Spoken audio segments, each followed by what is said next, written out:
Quiet. Maybe too quiet.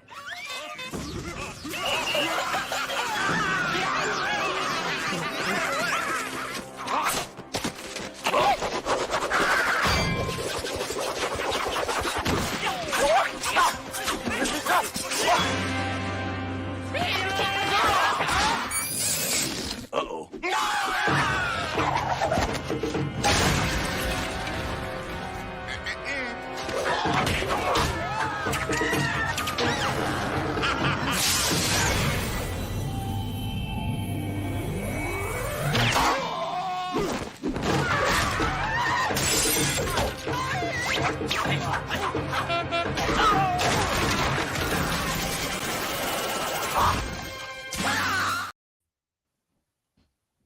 What's up, Matt? What up, man? What's cracking? Matt's frozen again. Yeah. That's sick, dude. The police are looking for the mask. So let's give them the mask. Yeah, I really dig the voice changer. Yeah, it's pretty dope.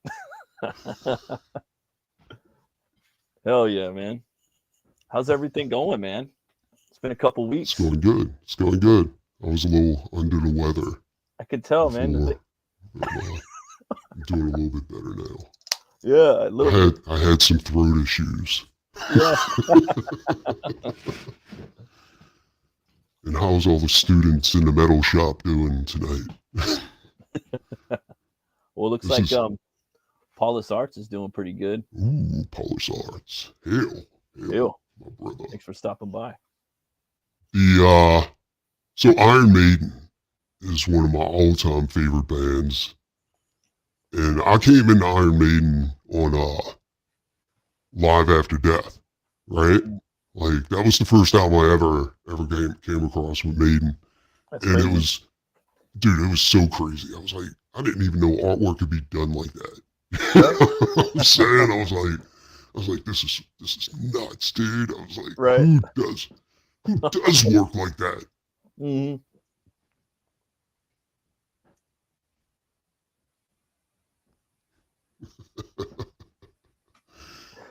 Anyway, so I was hell bent to draw Eddie, you know, like Derek Riggs. Yeah, man. Yeah. Like Derek was everything back then, you know, at least as far as I knew, because I did come across comics around that time. I had to sneak them in, so I was buying it from some dude off the bus, you know, like, it sounds crazy, dude. He would give me a stack of comics, you know, and I'd give him a $20 bill. It was like buying drugs. You know? But he gave me some good shit, but I didn't know I had good shit at the time. Like, I had the first appearance of the Hobgoblin, you know what I'm saying? All kinds of stuff like that. I didn't know what I had because I was a noob. Oh, yeah. You didn't know. Yeah, so, yeah, and then, like, then I was introduced to Somewhere in Time and different things like that, and that just blew me out of the water. So I started, dude, I was already drawing shit, like superheroes and shit like that. Dude, completely changed my perspective on how to draw. You know what I'm saying? Like, everything went metal and gore at that point. And biotech. Oh, yeah. So anyway, I told Matt this, and I never told anybody else, but I was trying to get in touch with Derek Riggs to have him on the show while we were doing the Iron Maiden segment, right? Or the Iron Maiden show. So this is what happened. The first time I contacted Derek, Derek's like, I don't do long distance interviews. I was like, well, okay, that sucks, but, and I was like, why wouldn't you do long distance interviews? Like, what's the difference between me sitting in front of you with a recorder and you jumping on a mic and we do a pre-recorded interview or something like that, you know? But whatever. I was like, and I never talked to Derek directly. I talked to some chick named Kim. I don't know if that's his daughter, his wife, whatever. So anyway, some time goes by and we're supposed to do the show. We canceled the show, and then a buddy hits me up and he's like, dude, I don't know if you know this, but Derek Riggs is going to be at a record shop in Mandeville. Mandeville's like right around the corner from me. You know what I'm saying? I was like, dude, that's awesome. Maybe I can interview him. He doesn't like to do long distance. Motherfucker's like right here. So I was like, I'll get in touch, you know? So I emailed Derek again. And And I'm like, dude, you gotta be right around the corner. Once you let me do an interview then, you're gonna be in Mandeville, when you fly out, I'll go ahead and do the interview, after you're done with your signing or whatever. I don't do in-person videos anymore. Like, what? Oh man, it's like you open one door, another one closes. Exactly. I was like, closes. So I don't know, because I know Derek has heavy metal poisoning. Or so, I know it sounds cool, right? Heavy metal poisoning. It's the real thing, huh? Yeah, but it's poison you don't want. Yeah, but I think he was using like cheap oil paint or something like that, or just oil paints back in the day. And back then, when you're doing fine detail work like that to save your brush, you would like sharpen the tip with your mouth, right? Ooh, damn. Yeah. Yeah, and you're also dealing with turpentine and, like for a cleaner and stuff like that he was dipping his brush in. So it's most likely that's where it came. He thinks it came from the lead inside of the oil paints that they put back in the day, Yeah. Which is very possible. I don't know, but I don't know if Derek's just old and grumpy or he's just, or he's just poisoned. Right. So anyway, no Derek Riggs on the show tonight, but I did a lot of digging into Derek and Iron Maiden. Like I said, the show isn't about the band; it's about the covers. Right. But it is special occasion. We have to talk about the band with the covers and the artist to figure out this huge mess that is Eddie. Right. Because who is he? Exactly. Because apparently Iron Maiden doesn't own Eddie. Yeah, it's Derek, right? Derek owns Eddie. Yeah. And which is a trip. And we're going to get into that as we go through these covers a little bit. Hey, what's up, Madness? Pops. What's up, Pops? Pops was probably an Iron Maiden guy back in the day. Right? I could see that. Although Pops comes off as maybe a Leonard Skinner type of guy. Yeah. Leonard There's Skinner. nothing wrong with that. Skinner's pretty badass. Maybe some Nugent and maybe some Motorhead. Definitely some Nugent. Definitely. He looks like Ted Nugent a little bit. Yep.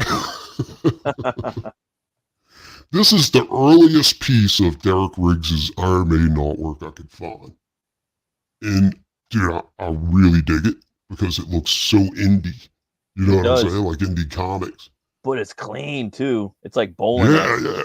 You can, he obviously used, he looks like he used airbrush and stuff like that in here with a combination of pencil and ink and all that kind of stuff. I love it. Dude, it's badass. Like, I really like this. It's scary, too. Yeah. Look, early version of Eddie right there in the background. Yeah. Oh, shit. I've never seen this one. Yeah. Well, when I was looking into Derek and Iron Maiden, you can't have Iron Maiden without Derek, and you can't have Derek without Iron Maiden, I guess. Right. Simpatico. Yeah. Well, Derek was, he started drawing at an early age, right? And Derek was, he was into comics, Jack Kirby, and Frank Frazetta back in the day. It's funny how all those go together. You know what I'm saying? Like Kirby and Frazetta. I mean, seriously, like it's crazy, dude. Like, got a response from Pops. And so anyway, he came up. He was also into punk more than he was into metal. Like, Derek was self-taught. He decided to go to art school, and the stuff he was pumping out, the teachers weren't digging it. In fact, ain't that the truth, man? You always hear that shit. Yeah, and that's one thing I found about art schools and stuff like that. Even when I was in high school, I failed out of art class in high school. Me too. The teacher wanted, because she wanted me to draw like her. You know what I'm saying? Like I wasn't learning the lessons properly. They wanted me to like have better. It's kind of stupid. They wanted me to be better at math, and I fucking suck at math. It's like, dude, I draw. Like that's what artists do. They're not that great at math sometimes, They're usually, seriously. They want you to be better at math. The government like gave them all this fucking money to like turn the art wing into an art academy, and I would draw, and I had like, I've been drawing since I was like 3 or 4. I remember drawing like Batman, Frankenstein, the Wolfman, Dracula. Dude, I got to hear the story. I'm so into the story right now. Like, I continue because. Oh yeah, that's what happened, man. And I used to draw like the Max, you know. I used to draw that that was my time, you know. Like the Image time was when I was like growing up, you know. It was Death. I get that part, but I'm talking about the math part. Where does that come into this whole thing? Because I know artists and musicians are supposed to have some like affinity for math, I guess, or something like that, you know. But yeah, you had to have funny. like a certain like B. You had to have like a B. I don't know, maybe like a B plus or something like that. And my shit was like C, you know. And I didn't get a math class. In math for the academy, yeah. And I wasn't ever accepted in, and like yeah. I think I get what you're saying. You're saying because your grades were slipping, they kicked you out of art class. Yeah. Okay, I get it. I thought they meant like, hey, dude, you better measure those eyes before you. Yeah. Back then we were using those grids. Remember that, like you draw the square and then you would scribble on the back of it and put the paper over. I drew like a big drafting paper. Yeah. Yeah, grid paper. Yeah, I remember that. The teacher was dope, man. He was like a fucking like soccer player, like fucking I don't know. He's always playing like reggae and shit. And he's like, all right, I'm gonna let you slide because I was a slacker back then. And he's like, but I'll tell you one thing. He's like, you got your own style. A lot of these other kids don't. And I was like, oh, that's cool, man. You know. And I didn't think I did or nothing. I still don't. But he hooked me up. So that's one thing I heard from, like, I was watching fucking Ed Piskor's show, right? Oh yeah, you know? Yeah. Their show's and interesting. he was saying like he enrolled into the Herbert School, you know, nice. for comics. Yeah. And the one thing he said, he loved his time over there, but the one thing he didn't like is like there were so many people that came in there with their own style, and the Herberts like taught it out of them. You know what I'm saying? Like, because you got to learn their way. You know what I'm saying? You got to learn to draw their way. And he said there were so many people that came in with an interesting spark to a style, and it was just flushed out of them with all the Herbert's, you know, teachings. Oh man, and that's one thing I get about like art school too. And I'm like, I've always hated that I never went to art school, but then I was like, it's probably a blessing in disguise because like the experience Derek Riggs had was that when he went to art school, he wouldn't draw the way they wanted him to draw. So they told him to get the fuck out. And God bless him for not. Yeah. You know? So he created Eddie as a punk icon, right? It was never supposed to be metal. Right. And let's go through some more of this stuff. So the first couple of iterations of Eddie, he actually had short hair. Like he never had like long hair or anything like that. He was very punk. But the facial features of Eddie were always like true to what they are nowadays. And here's, dude, you can see this. Like this is some early shit, but it's like, I mean, what is this, 1980? Yeah. And like you can see it. Like this is definitely like indie type of stuff. This is James O'Barr like level, totally. You know, art. But it was it's like you can, I mean, obviously he never reached like Derek Riggs status yet. You know, he was still learning airbrush and all kinds of shit like that. I really really like not it. a bad start. Yeah. I really like that style right here. This is in for what it was back then. You know, this is definitely underground. Yeah. After they lost their singer, you know, he died of asphyxiation, the same way Bon Scott died of AC/DC. I think it was. Is that right? Like passed out drunk, threw up, and choked on his puke. Vomit. Yeah. This is where it starts getting interesting. Yeah, that's the one, like that's the first one I've seen, and that's one of my favorite albums too. The first two, well, I mean, Maiden, and I like Killers even more. Music-wise. Absolutely. Like this is where he actually came into his own in with Eddie. Like Eddie actually, like this is fully formed now. You know what I'm saying? This is Eddie. Yeah, he's got the nose and the eye sockets and the smile. He's still a little rough on his background. Actually, he's a lot of rough on his background. It almost looks like clip art. You know? He's like, yeah, and there's no real dimension. It's super flat. But the figure of Eddie is just perfect in Yeah, it this. looks awesome. Yeah. And this is 1981, so this is a year later.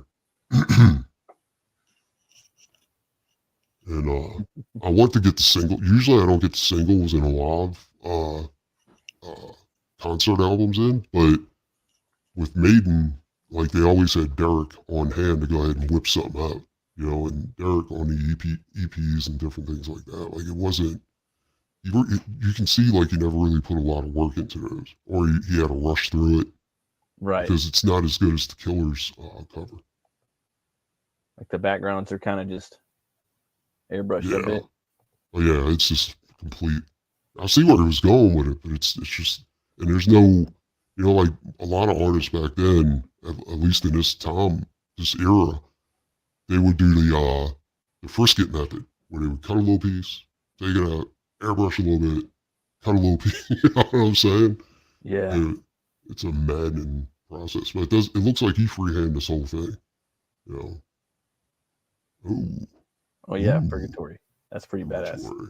That's Still, metal, 1981. You can see like Maiden's keeping him working, and he's using that time to learn as much as he can, dude. Yeah. No, the EP.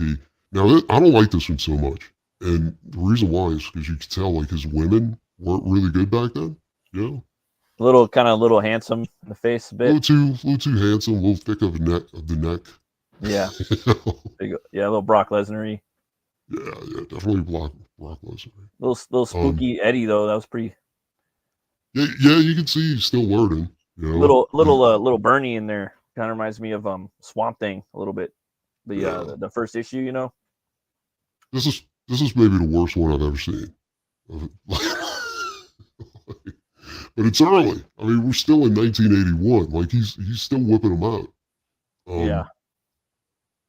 Ooh. Here we go. That's the one where Dickens comes in, huh? Yep. 1982. Yeah. What'd you think of the first singer? I forgot his name before. I thought he was okay, but Maiden wasn't Maiden until they got Bruce Dickinson. I really like that first singer too. I just think, I think Dickinson kind of, you know, he just turned it up a little bit, you know.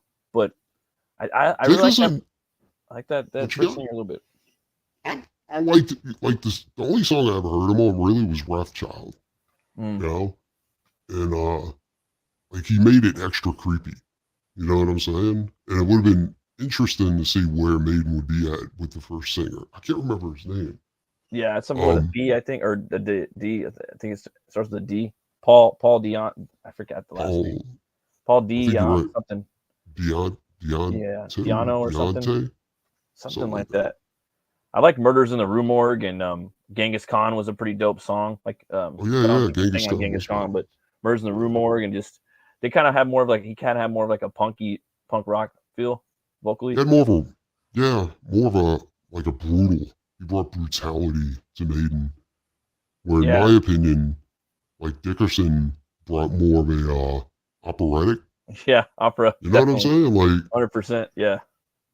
But the dude was, I mean, like their first singer, you could tell the dude was from the streets. Then you got Dickerson over here prancing around in a fencing outfit. You know what I'm saying? Like Esquire and shit. Where they're wearing feather masks on stage and shit like that. You know what I'm saying? Like it's just crazy. Like this I don't know where Dickerson was like the best fit for that band. Yeah. You know? And then you can tell, like on the EPs, like he was phoning it in. Like it really wasn't. Maybe this is old art they just dug out and they're like, oh, we need something now. No, because they couldn't have, because they got, you know, the Beast's head and Eddie's hand.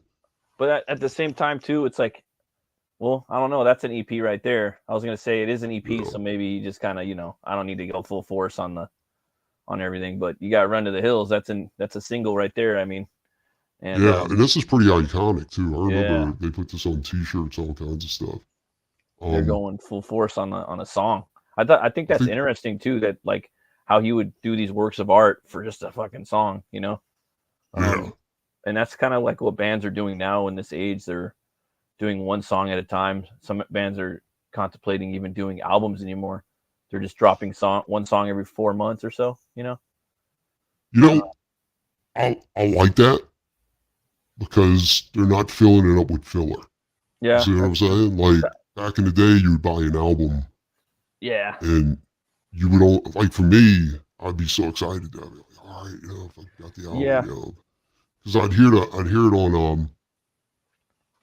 on the heavy metal show they had at midnight back in the day, but they would only play like the best song off the album. Then you get the album, like this fucking sucks, dude. Yeah.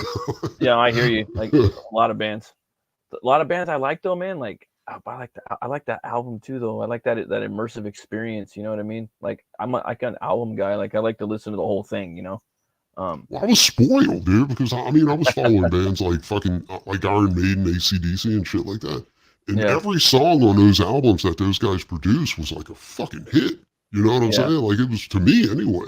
Judas Priest, like fucking ram it down and fucking, it's just crazy. Like every album they produced, like if there was a bad song on there, I just never heard it.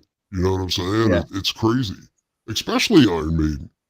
Yeah, like even their bad songs, even back then, are just like the ones that I'm not really into are really good. You know. That's my favorite album cover. Right there, Peace of Mind. I got the Peace of Mind shirt on. Oh, that's dope. Yeah, dude, like this is some serious shit right here. You can tell like he's just enjoying the shit out of doing Maiden. Yeah. Of course he does, because he owns the character. And it's fun too, because he's like this this quantum leapian character, right? Like he's this amorphous character that can like jump into people's bodies and shit and take over these roles. So, he's got different worlds, different universes of Eddie. So it's kind of like the dream character to draw, and he's a ghoul, So it's him and Vic Rattlesnake from Megadeth. Yeah. Yeah. Yeah. Yeah. I wonder who came first. Who do you think came first? Like, I think for sure it was Eddie, dude. Yeah. Because these guys came 75, I think. Yeah, I kind of want to say like Megadeth like just completely ripped off Eddie. Yeah, kind of right, like the concept. Because I think Maiden came out in 70, Priest came out in 65, and they were 80s, like early 80s, fucking Metallica, the whole Bay Area scene. You can kind of tell like that Derek's not leaning so heavy on that airbrush anymore. Yeah. He's kind of starting to experiment a whole lot, with because this looks like charcoal in the background over here. It'd be awesome if we had Derek here to kind of explain all this to us, but that'd be dope. Yeah. Eventually we're going to do Metallica. Oh yeah, so I got in touch with Pusshead to see if you'd want to come on and talk about his time doing Metallica albums. It's funny. Get your hopes up. Fucking they have AI Hetfield now, so like he's doing like "Hit Me Baby One More Time" and like all these different songs, Jesus Christ. And it sounds exactly like him, dude. Like they literally took his voice and it's AI Hetfield. It's all over TikTok, and it sounds exactly like him, bro. Like any song, like and they're doing like "Bye Bye Bye" by fucking Backstreet Boys with he's like "Baby Bye Bye Bye," like oh fucking Hetfield's out. I'm like, oh my god, they like actually got his voice, dude. Like it's scary times we're living in, bro. They're doing that with Corey Taylor as well. Oh really? Yeah, they had an interview with Corey. Corey Taylor's been everywhere lately, dude. I'll be honest with you. The more I hear from the guy, the more I like him. You know what I'm saying? Like, yeah, he's pretty. I liked him back in the day. As that first Stone Sour was really good too. Yeah. It was rocking. Yeah, I was like, God, Stone Sour's almost exactly like Slipknot. It's crazy. Dude, fucking, well, the second album was. There was a comic book called Officer Down by Joe Casey and another cat, and it was never finished, but it's weird. So they made a movie of it, and it's like kind of like a RoboCop. It's kind of like a ripoff of RoboCop, but even cheesier. And the movie, if you were to buy the graphic novel, half the graphic novel is half the story, and they never finished it. And the other half is the movie script. So if you buy the graphic novel, that's what it is. It's the actual movie script. The movie directed Is by that the the one where Clown. they put him in an exosuit? No, he's kind of like Inspector Gadget, but it's all like fucking gory and metal. You know what I mean? It's like RoboCop. Dude, I And gotta see that. it's dope, and it's got that dude that plays in Sons of Anarchy. I forgot his last name. The dude that's with the tranny in there. I forgot his name. Kim Coates, I think that's his name. Kim Coates. He's got that little mustache, but he's Officer Down. He's dope. And but anyways, the movie's directed by Clown from Slipknot. No way. Yes, and then Corey Taylor is this. He's a villain in the beginning of the movie. He's like this kind of Riddler-esque type character. Corey Taylor's in there, and he gets shot Dude, I up. gotta check that out. Dude, it's fucking Like, dope. yeah. It's really good. But it was I just just wrote thought it was down. fun. I'm gonna check that out. Officer Down, and it's spelled Down because that's his last name. It's D-O-N. I'm sorry, D-O-W-N-E. Okay. Kim Coates, I think that's his name. Kim Coates, this actor. You'll see him. He's a big character actor. He's Sons of Anarchy is where he got big from. So I wonder, you think that's on Temu? I mean, not Temu. Tubi, it's gonna be on one of Tubi. those, dude. It's got to be. Because if it is, gotta talk Brian into doing a horror movie show on it. Yeah. Oh yeah, dude. Yeah, it definitely. I'd love to do that. I remember there was this other movie called Iron Wolf. Yeah. Iron Wolf. Yeah, well, the military captured a werewolf, and then they decided to turn it into like a cyborg. Sick. And, yeah, dude, it was called the Iron Wolf. I was like, Dude, fuck, do you ever get awesome. tired of like werewolf stories, bro, and like werewolf comics? Do they ever get old? No, not really. The only time They I don't, do right? is when no, like, dude, there was an indie werewolf comic where werewolves would make snuff films, Oh right? wow. And that's how Yeah. they made their money. Like they'd make snuff films, and it was crazy. I was like, this is the craziest fucking werewolf story I've ever seen. But it was cool. I was like, dude, this is amazing. Yeah. Yeah, I never get tired of werewolf shit, dude. I'll watch anything with werewolves if I can, read it, fucking love it. Dude, you know what I like about this is that Eddie's like this cosmic entity. You know what I'm saying? Everybody thinks the devil's pulling the strings, but really Eddie's over there. Like, especially in this cover. I like where Derek is going with all this. And you can tell he's a Kirby fan, dude. He's like, he's like Sleepwalk. Yeah, totally. Yeah, definitely like a fucking Kirby character, dude, from the, from DC, I'd say. Absolutely. Like the older gods. Every one of the covers is kind of like that. Like, it's kind of like exaggerated proportions, like very Kirby-esque. It is on Tubi, by the way. I just checked. And it's not the Steven Dorff movie. It's the other one. So there's two of them. Brian into doing this, dude. Like doing that. Yeah, because we do like adjacent horror movies. For me, horror could be a lot of different things. Yeah. Horrific. Plus, I can't survive another one of those witch movies. Like that's. Yeah, I hear you, dude. This is crazy. Look at that. Like Eddie's controlling the devil with these little strings, and the devil's controlling like this little human at the bottom, this little metal head. Dude, it looks like a little Eddie. It looks like he's controlling a little Eddie. Doesn't it? Yeah. Dude, that is crazy. And then you see all the little demons and people with their hands up in the fire. You know what album really got me? Like what I really liked them? Like it was Power Slave. The Power Slave album. That's the Power Slave was amazing, dude. I was like, okay. I got a story about Power Slave when we get to it. Like for Shiesel. Yeah, because there's kind of a conspiracy theory about Power Slave a little bit. Yeah. I bet. I can't wait to hear it once we get there. I've never seen this before until I looked this up. Oh, dude, that's sick. I had no idea they had an EP for Flight of Icarus. Oh, man, that's sick.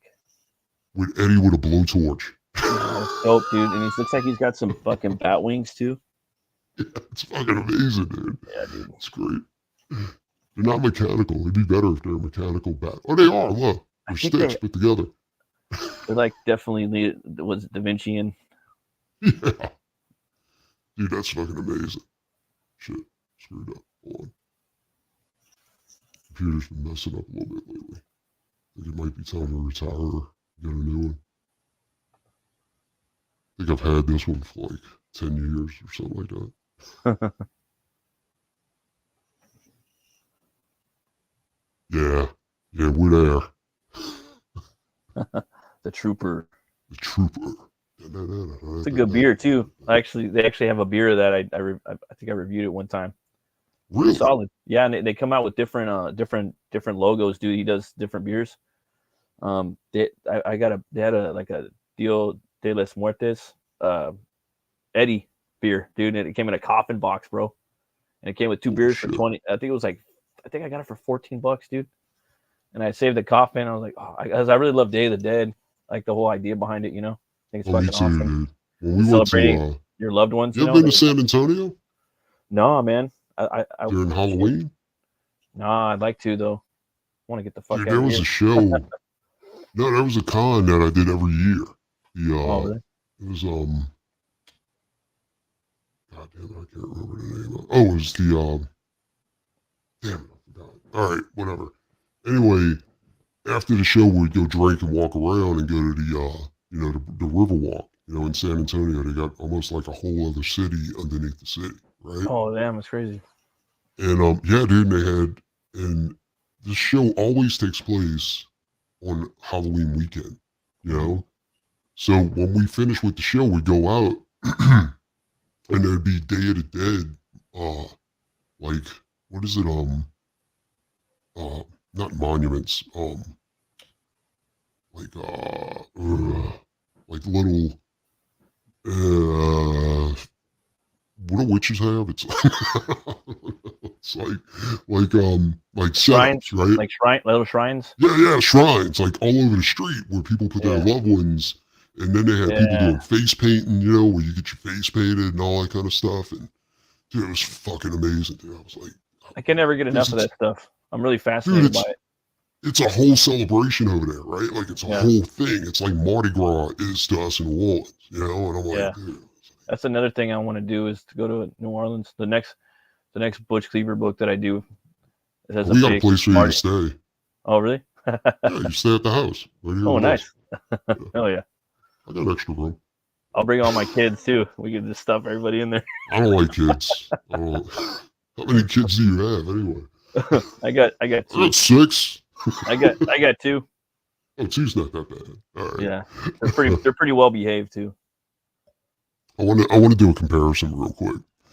Let me X out of this real remove. Okay, because this is 1983 when he put out that Trooper cover. That's only 2 years since he put out Running Free, the first album cover he ever put out, and the progress he made was fucking epic. It's weird, man. Like being an artist, you know, and like Brian talks about it every week, leveling up. You know what I mean? Like when you feel it and you know it, and you like hope to God that you don't lose that one little trick. I know for me, anyways, because it doesn't come that much. So like I feel like I get like a level up every 5 years, like a tiny little baby level up, and I'm just like, oh wow, it happens sometimes. With me, it's is that it? No, that's not it. Let me remove it. You know, I find that you level up whenever you like with me, it's the amount of work I do. I know like I've been doing this so long that I know like if I do like it's weird, like so many hours of work. You know what I'm saying? Sense. And just keep at it. That's what I was about to say. Yeah, then you take a little bit of a break and then you come back at it. Excuse me, that your brain almost has time to reset, and then it's like, okay, we're going to do something a little bit different this time, you know. And you realize like certain things you were doing before, like there's a better way to do it or a more interesting way to do it. You know what I'm saying? That makes sense. Yeah. But you got to have that like monotonous, redundant, like slamming, like hitting it hard with wrenches, right? Yeah. For it to unlock. That's when like doing so many pages a week, you know, because like I said, I was working on this past couple of years. I've been working on 3 to 4 books at a time. That's fucking nuts. And yeah, it is nuts. And I'm stupid for doing it, to be very honest. But it increased my speed, and it made me like that much work. You don't have time to think. It's almost like you have to just keep going at it. You know what I'm saying? And what, like I had a break recently, and now I came back at it. But consciously, like doing pages, I realized like while doing them, like I wanted to push myself towards a more dark look, you know, with heavier shadows.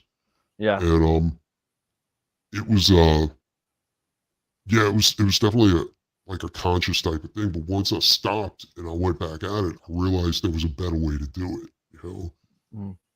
And yeah, dude, that's what I'm saying. Like with you with Butch Cleaver, I think you already had a couple of those in the hole, though, right? Like in the chamber. Oh yeah, definitely. I had 3 of them in the chamber.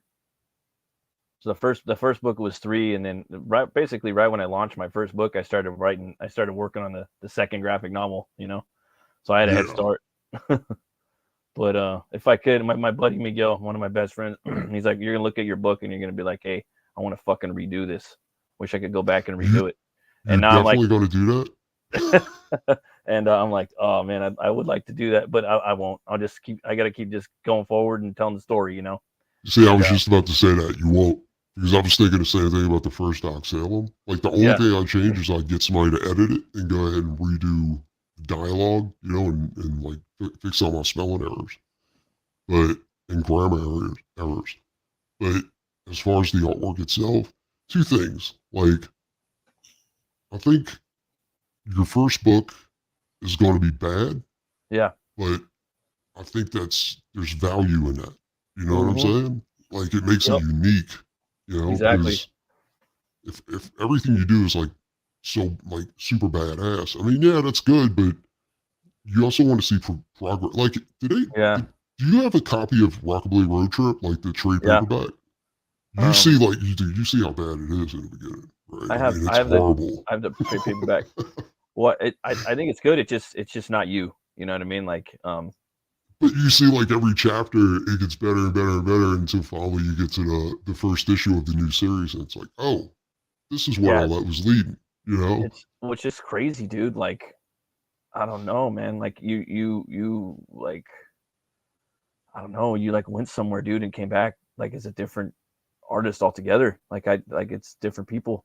Like Yeah, and it they're is both good. because They're both good. They're just it's like I what said, you gotta. where'd you come The from? more you work, the better you're Yeah, gonna get. You know, it's yeah. crazy. No, I agree with you, This man. I is think that's what it is. like look at Derek's work right here. Yeah. In the yellow, we got 1980, right? Hmm. His very first Iron Maiden cover. Well, not his first. This isn't his first. Hold on. This Yeah. is his first right here. Okay, not this one. So that's his very first Iron Maiden cover in 1980. Yeah. Then you got 1983. Like that's 3 years later, dude. Just 3 years later, this is the difference in 3 years. Yeah. But yeah, just some people though, man, they really respond to like leveling up, you know, like fucking crazy, like receptive to it. You know what I mean? I think Uh, because it's that grind though you're talking, dude, that pulverizing, you know what I mean? That well, he was consistent, saying like there monotonous was work. he yeah he had to knock out like hundreds of illustrations of Eddie. You know what Oh, I'm really? saying? That'll do it, Because you know? yeah, because the band had to approve it. You know, Hmm. and it was and I think that's what led to this. You know, Yeah. but let's see here. I love that though. Like, cause, and I'm looking at that alley pick. It's kind of terrifying in some ways. I'm just not scared of it. But it looks like Eddie's mind controlling another version of Eddie from, Oh yeah, so like, you remember we're talking like Eddie, there's different parallel universes of Eddie. It's almost like he's controlling another universe of Eddie. Like, come into the shadows with me. I got you. Or I'm yeah. going to Look, get you. he's Like, got he's a controlling broken him. bottle right there. Yeah. So they're both Eddie. There's 2 different Eddies, right? From Yeah, different universes. It's almost like a foreshadow of what's to come, right? The it's different true. Eddies. The different Eddies. That's one Right? thing. That's exactly what I liked about Eddie too, because like you go from Live After Death, and I think at some point, like I think it was Derek. Derek made a conscious decision to stop like shifting realities and just kind of do like a metamorphosis of Eddie within the same reality. You know what I'm Yeah, saying? And because totally. then you had Live After Death, and then from Live After Death you had fucking Somewhere in Time.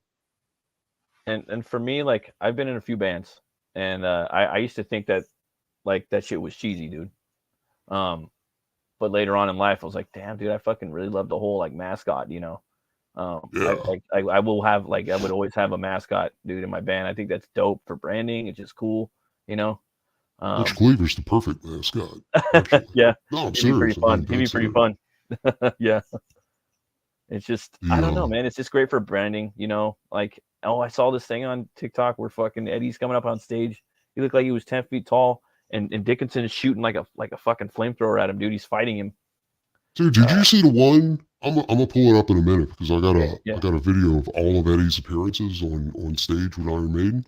Yeah. But, like they try to imitate the album covers. You know what I'm saying? Dude. That's dope, And and it's all dude, is it? step, you know. They had the one with the trooper like coming on Yeah. stage, you know, and then like you were saying, the one fucking, what the Egyptian one, you know, like Power the Slave. mummy Eddie. Yeah, he came on stage and they handed him a guitar. That's like the biggest one I've heard. Like it was from Rio. Like they built the biggest set, I think, or something like that in South America from Dude, the Power Slave. it was an experience. You know what I'm saying? It was crazy. And then they had the one. Yeah, the one from Seven Son, Seven Son. Like they had a big Eddie come out and he's holding a fetus, and the fetus is moving inside the sack. Oh man, that's crazy, dude. Like, dude, I'm gonna show you. That's cool, man. Like that's what people pay for. Like, I mean, exactly. Like if I was to perform in a band, if I'd be in a band, like you have to put on a show, like for people, and like I never really thought about that back in the day. I don't really give a fuck about it, but people are paying money and they want to come see a show, dude. Like it's fun, you know. Like well, it used to be like that. It used to be like that when I was you know, and you're performing, dude. You're an artist, you know. It's art, you know. Like so much in common with comics and sequences. And you're right, absolutely. Like that's what I was telling you. Like when I was playing in a band, I was telling them, I was like, you know, it's weird. Like they don't, like bands don't put any work into stage shows anymore. They kind of show up, play, and pretty much that's it, dude. There's some, like the last band like I seen was a Monomarth. They do a pretty good stage show. Like they have the Vikings come out on stage with the swords and the shields, and they literally fight up there. And then the singers, they're all drinking out of their horns, you know, with their big old horns. And like, yeah, this is fucking dope, you know. War used to do that too. And Guar, they were showmen, dude. You're getting a show, you know? But yeah, that was the craziest shit ever. I remember going to an Exhorder concert. Exhorder was a local band, right, back in the day. And it was the was it Pose a Preacher? I think it was the Pose a Preacher thing. And they had a dude dressed up as a bloody nun on stage, and he would just rock back and forth. Yeah, I mean, it's part performance art too. You know what I mean? Like, just the whole evolution, you know. And oh man, I think Maiden just really, and that's cool too, because like the singer, he's got these big ideas, you know, these big concepts for the albums. Yeah, and you could bring that to Eddie, and then bring that to the album cover, and then bring that to the show, you know. Well, I think like once Derek like arrived, and this is where right here is where he arrived, dude. You can see like, this next level, dude. He's not leaning on his airbrush anymore. Like it's not his like crutch. You can see he's using a lot of watercolor, oil paints. He's mixing it up a little bit, having fun. Here's the conspiracy theory about this. Oh yeah. Power Slave. Yeah.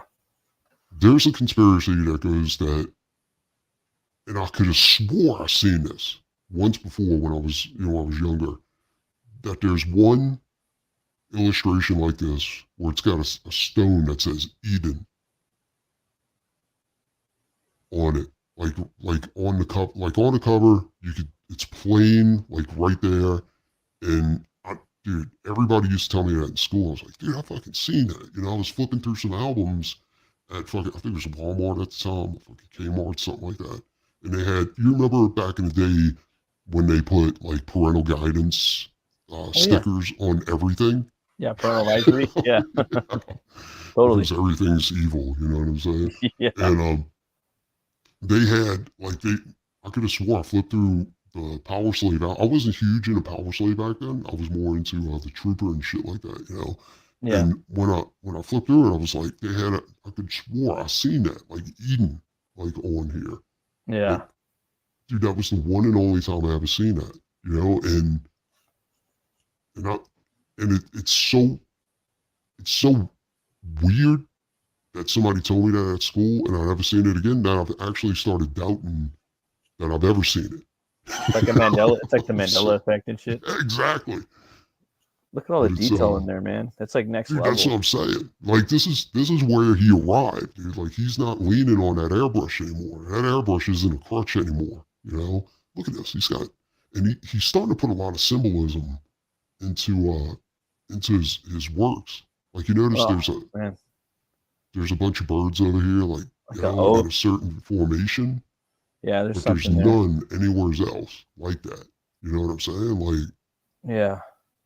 and there was a strange symbol on the plane for this right here. You see it?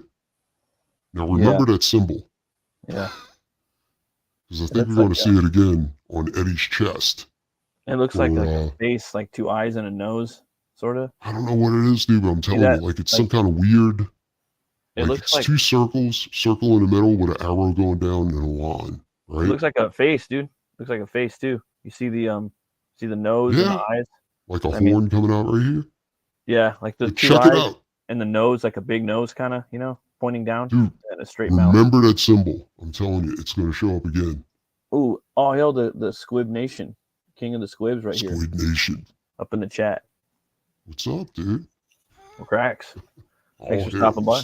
hail Squid Nation. Welcome to the metal shop. Voice now. Welcome to the metal shop.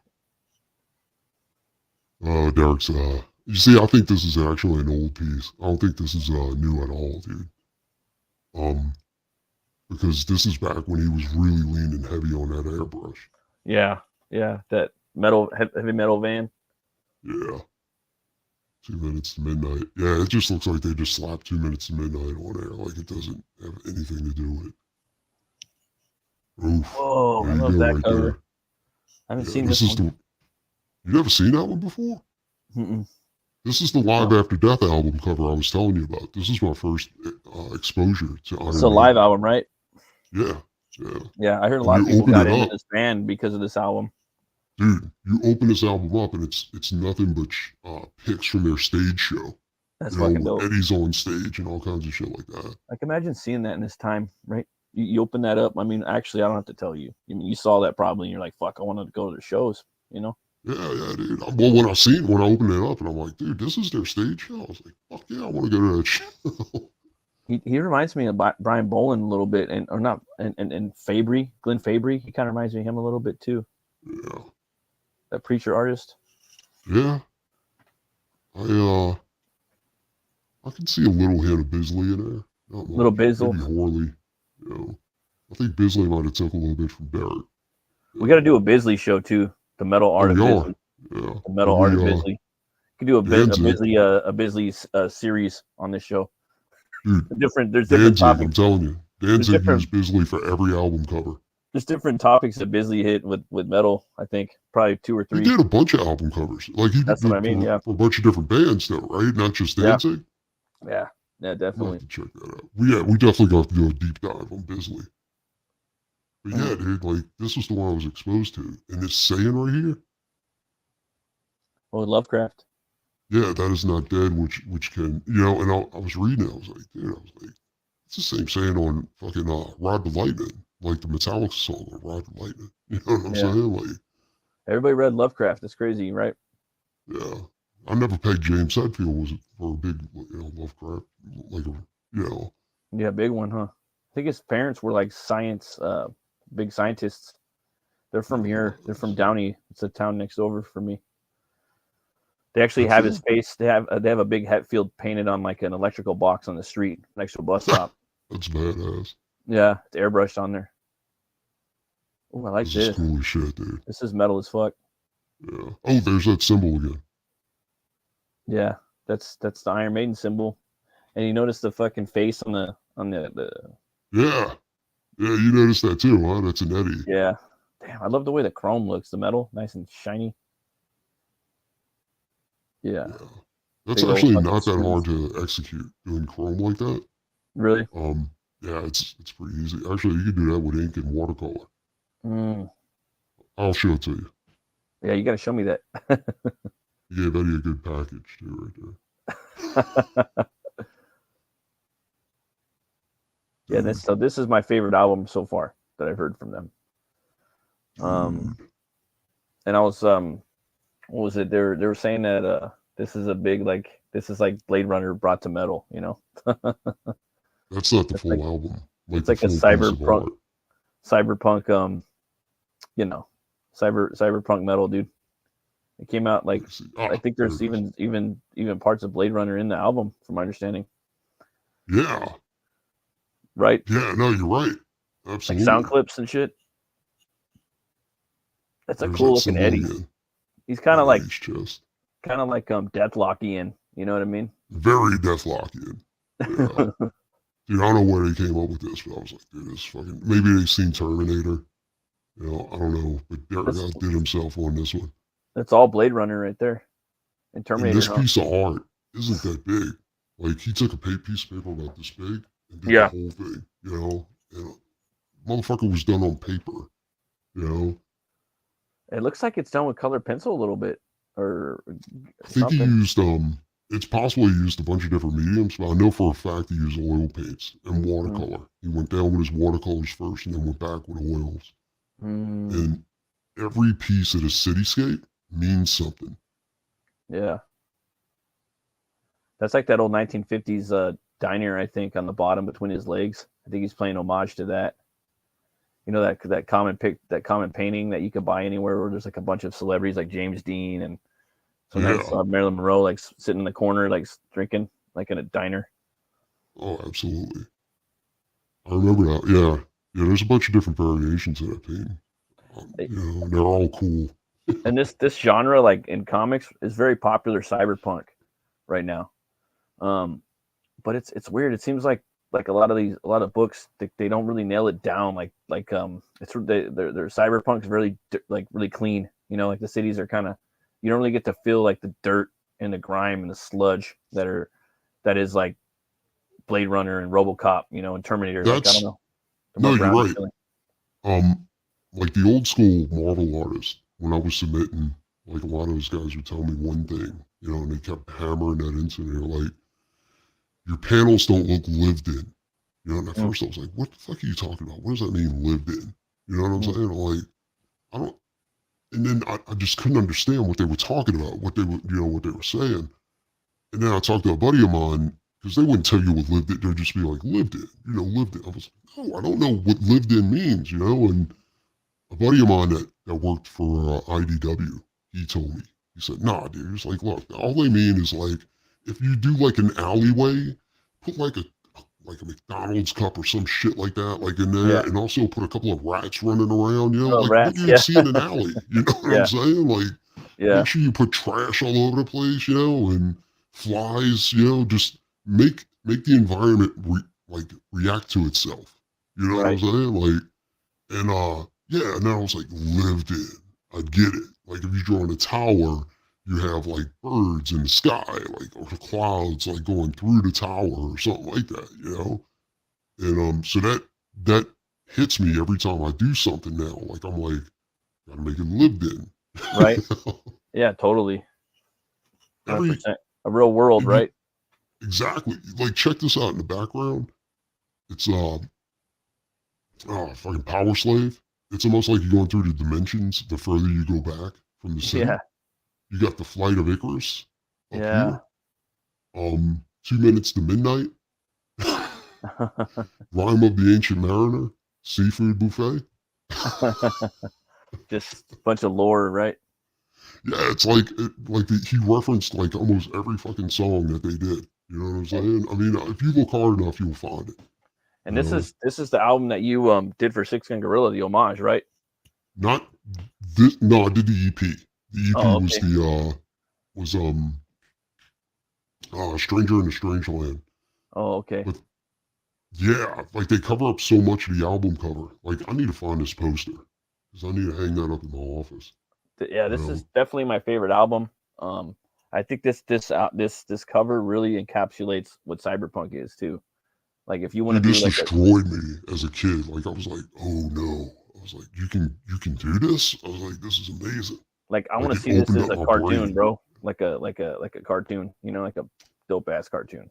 Or even a Heavy Metal tried to put out Iron Maiden comics. Oh, but I think they failed miserably. You know, because I seen the artwork, I was like, the artwork sucks on this. And actually Ethan said that they approached him to illustrate it. You know? Oh, really? Yeah, he would have been good. He wanted $15,000 a book, and they turned him down. They were like, oh, you get it cheaper. They did, but they also got a lot cheaper artwork too. Ethan also tried to get Riggs to do a cover of Cyberfrog. He offered him like some ungodly amount. I think it was like 80 or 100 grand, and he turned him down. Really? That's crazy. Yeah, he didn't want to do it.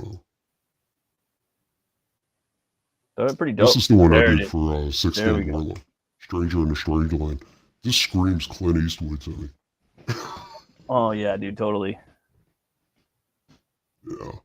This was a blast too. And just like they did in here, where they got 2 minutes to midnight up there on the clock. And I got that one, dude. I got that cover. That's the one I backed. yeah, I And put he a really lot of fucking- shout outs to a lot of cats. CG guys. You know? Yeah. I think I even put a Butch Cleaver shout out somewhere in there. Really? I'm gonna have to dig that out. Dude, I put so many, I don't even remember. Like I was like, I remember looking at a lot of them. Like, you had Ink Spots and Sim, and Brian was in there, and fucking Yeah. Umbrella Guy. Yeah. All put- caps was comics was in there, I think. yeah. And where does Chick's at? Like I put the chick from Rockabilly Road Trip in there. And I loved Rockabilly Road Trip too. Yeah, that was a badass comic, dude. I like that IP. There's something about it. I don't know. It's really cool. it was the first real IP that I ever worked on and that Mhm. I owned, you know, and I was like, Yeah. and it was a blast, dude. We had so much fun with that. But it was a big learning experience too. You know? Yeah. Yeah. Definitely. Definitely. You know what I noticed? Like he's missing the emblem off of his chest. The symbol, Yeah. Like the The one we're triangle with that weird ass symbol in it. like that Eye of Ra type thing that looks like a face. Yeah, like the triangle's gone, dude. Like it's no longer there. It's crazy. Yeah, but this was when I seen this, I was like, dude, this is fucking crazy. Like Yes, Derek is- that was he's a smart. Like, so god. that was whose idea was that? Was that Brian's idea or your idea to do that? Mine. Like Brian didn't think I was gonna go full parody. He thought I was gonna do like an Old West scene and Mhm. not do like a cybernetic gorilla. I was like, fuck Really? that, dude. We're doing a cybernetic gorilla.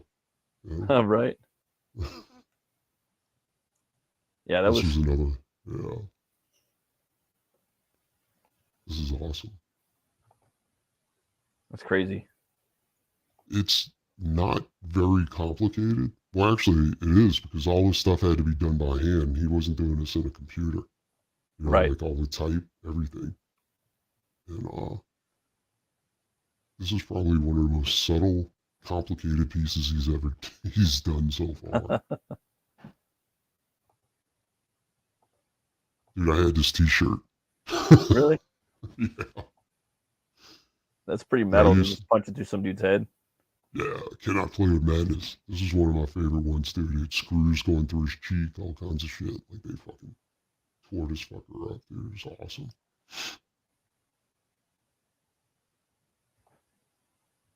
This is the one when they did the Seventh Son and the Seventh Son stage show. This Eddie comes rising up from the back of the stage, right? Yeah. Holding that fetus in his hand. I don't know if they had a guy in there or it was an animatronic, but somebody was doing this inside the sack. You know Really? what I'm saying? Yeah, dude. It's fucking crazy. If I could find it. Oh, let me see. Hold on. I'll show it towards the end of the show. I'll pull that up and we'll take a look at all of Eddie's, the animatronic Eddies on stage. Oh, A that's lot dope. of them were people in stilts, though. You know, Yeah. dude, they had one from the stage show where the bass player gets up there and he opens Eddie's skull up and starts pulling his brain out. Are you No. serious? I fucking swear, dude, it's crazy. This is awesome too. Like, dude, fucking Derek's going nutty on this shit right now, son. He's killing it. Yeah, that one's pretty like, yeah, out there. They must have been paying him a fuck ton of money. I mean, do once he all got to a these. certain point, you know, like tons of money, you know, he might have Yeah. even been like one of the like highest paid artists of all time. You never know. He had to be, right? I mean, if I he's mean- doing nothing but Iron Maiden shit. And you know? they're in the top 10 like metal bands of all time. Metallica's number And- one right at the current moment. Iron Maiden's And I still in the think top 10. I think he was licensing like Eddie to him or something like that. I know they Oh, really? made minor changes to Eddie, like they made him make his hair longer and stuff like that, you know, from the original incarnation of Eddie. Yeah. That's fucking, dude, that's badass.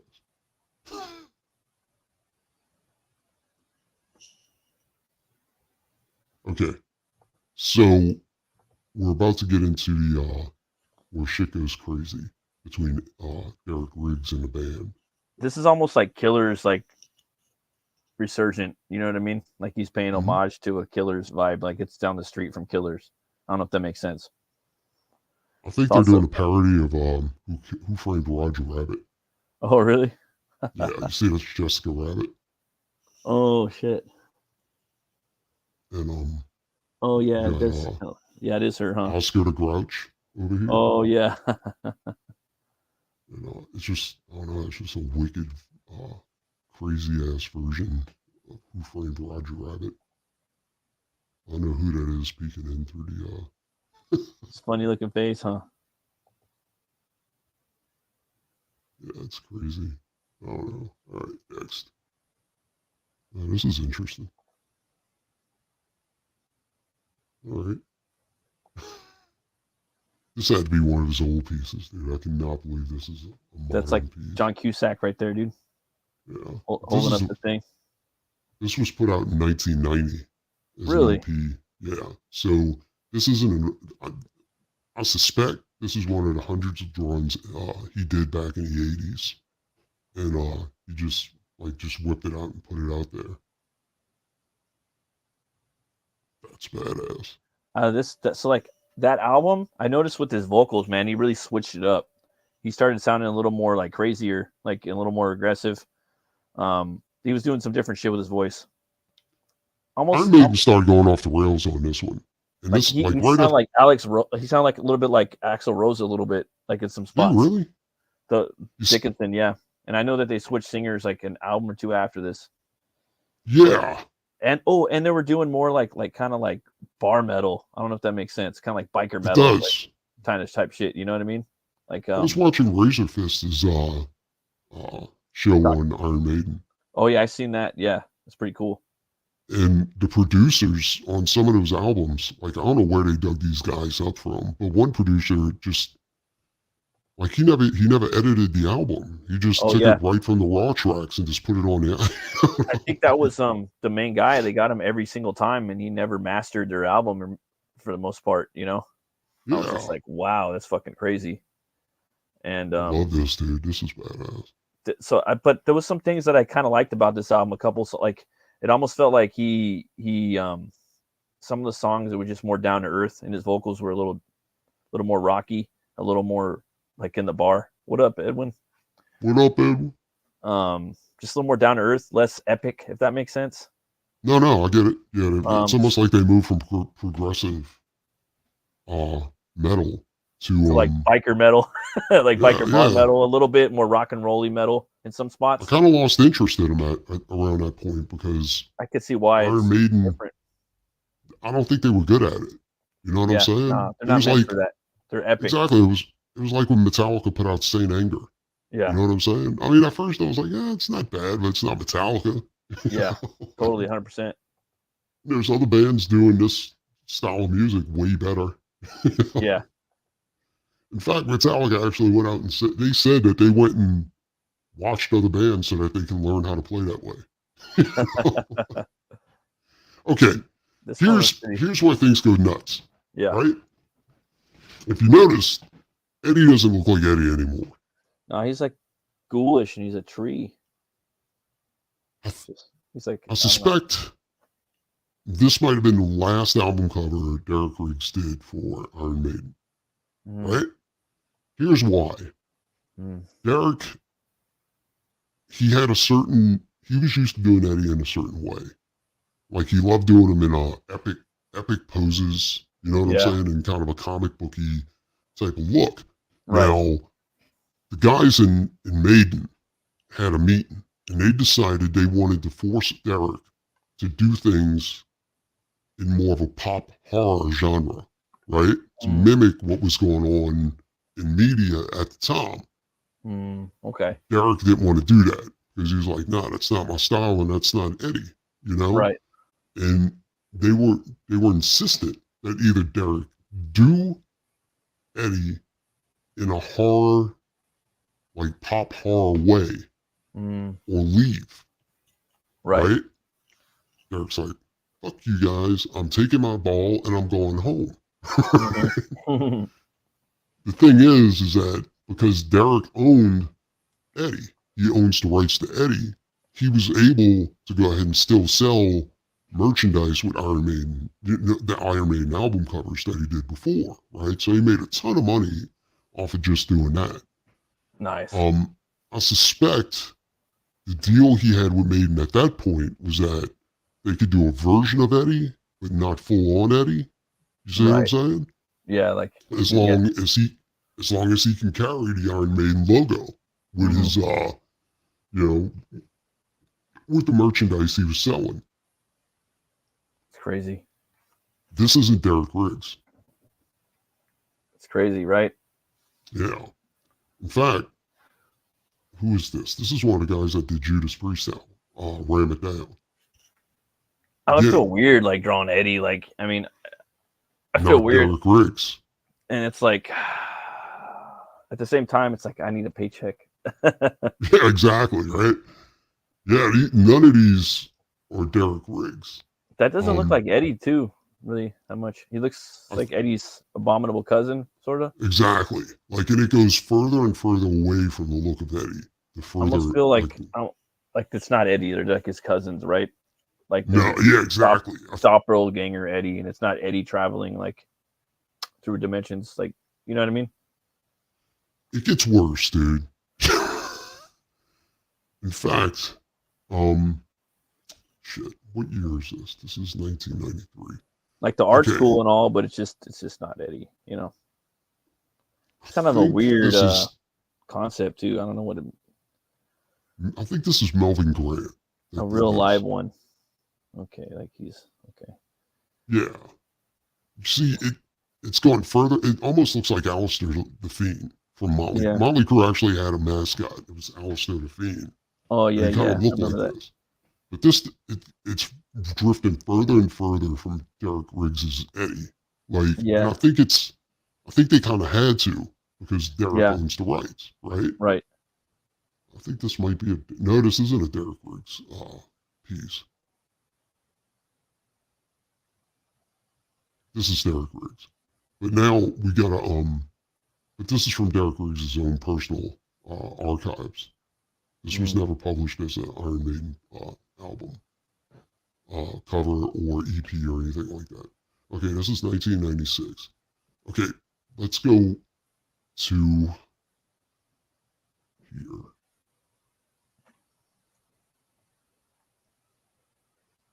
It's got the mummy from Yeah, the Power Slave. okay. Okay. I gotta bring up a new screen. Bear with me, people. Bear with me. Hell, Edwin. Okay.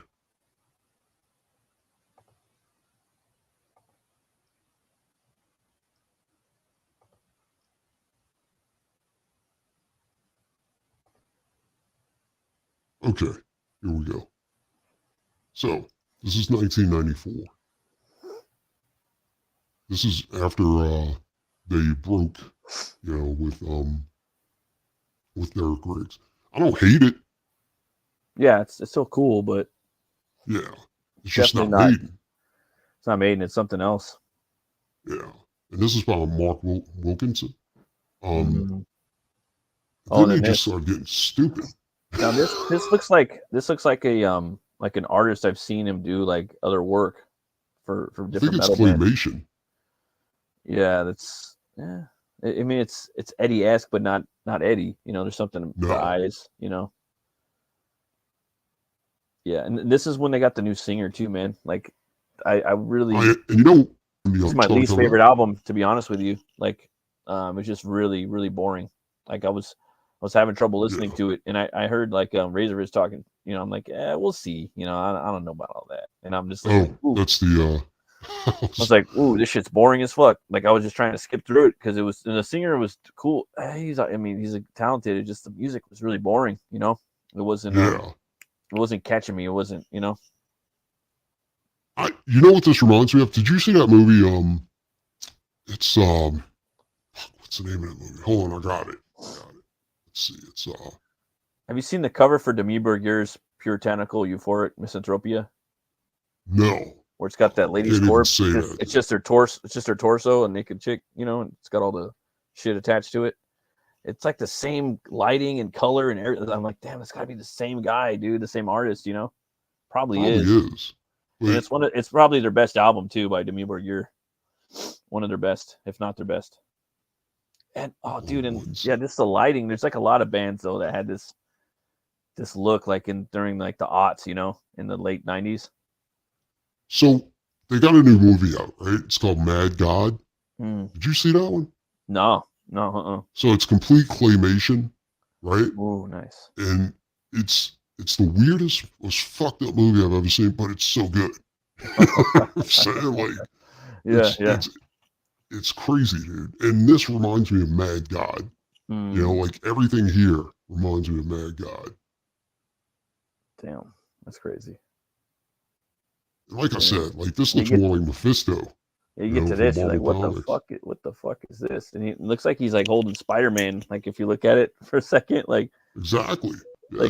like the earphone looks like Spider-Man's eye. Like I just glanced at it, like, damn, and then he's got the red and the blue. Again, I don't hate it. I think this is Mark Wilkinson too. Like from far away, it looks like Mephisto holding Spider-Man, dude. Dude, this looks exactly like Mephisto. It does. It's crazy. Yeah, and it does. You're right. It looks like Mephisto holding Spider-Man. Like with him putting some headphones on and shit. This one's cool as fuck. But this isn't like I said, like you notice how they're avoiding like doing a straight on Eddie. You know what I'm saying? Like little tweaks. Like it's like, okay, draw Eddie. Okay, all right, tweak it a little bit. Like get the eraser and kind of like like for Eddie, he has those two little pupils in the eye sockets, right? Always. Yeah. Always has the little eyeballs. So if you notice, there's no eyeballs there. Yeah.